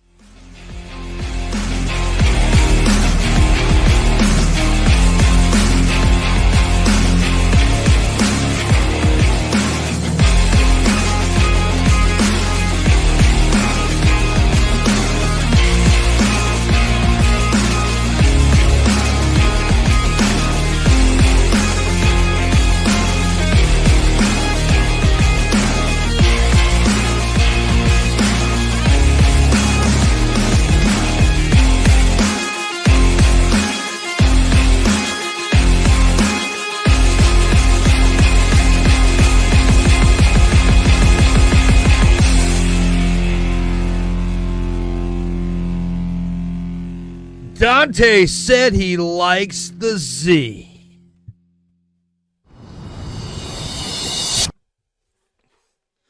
Chippewa. Wow.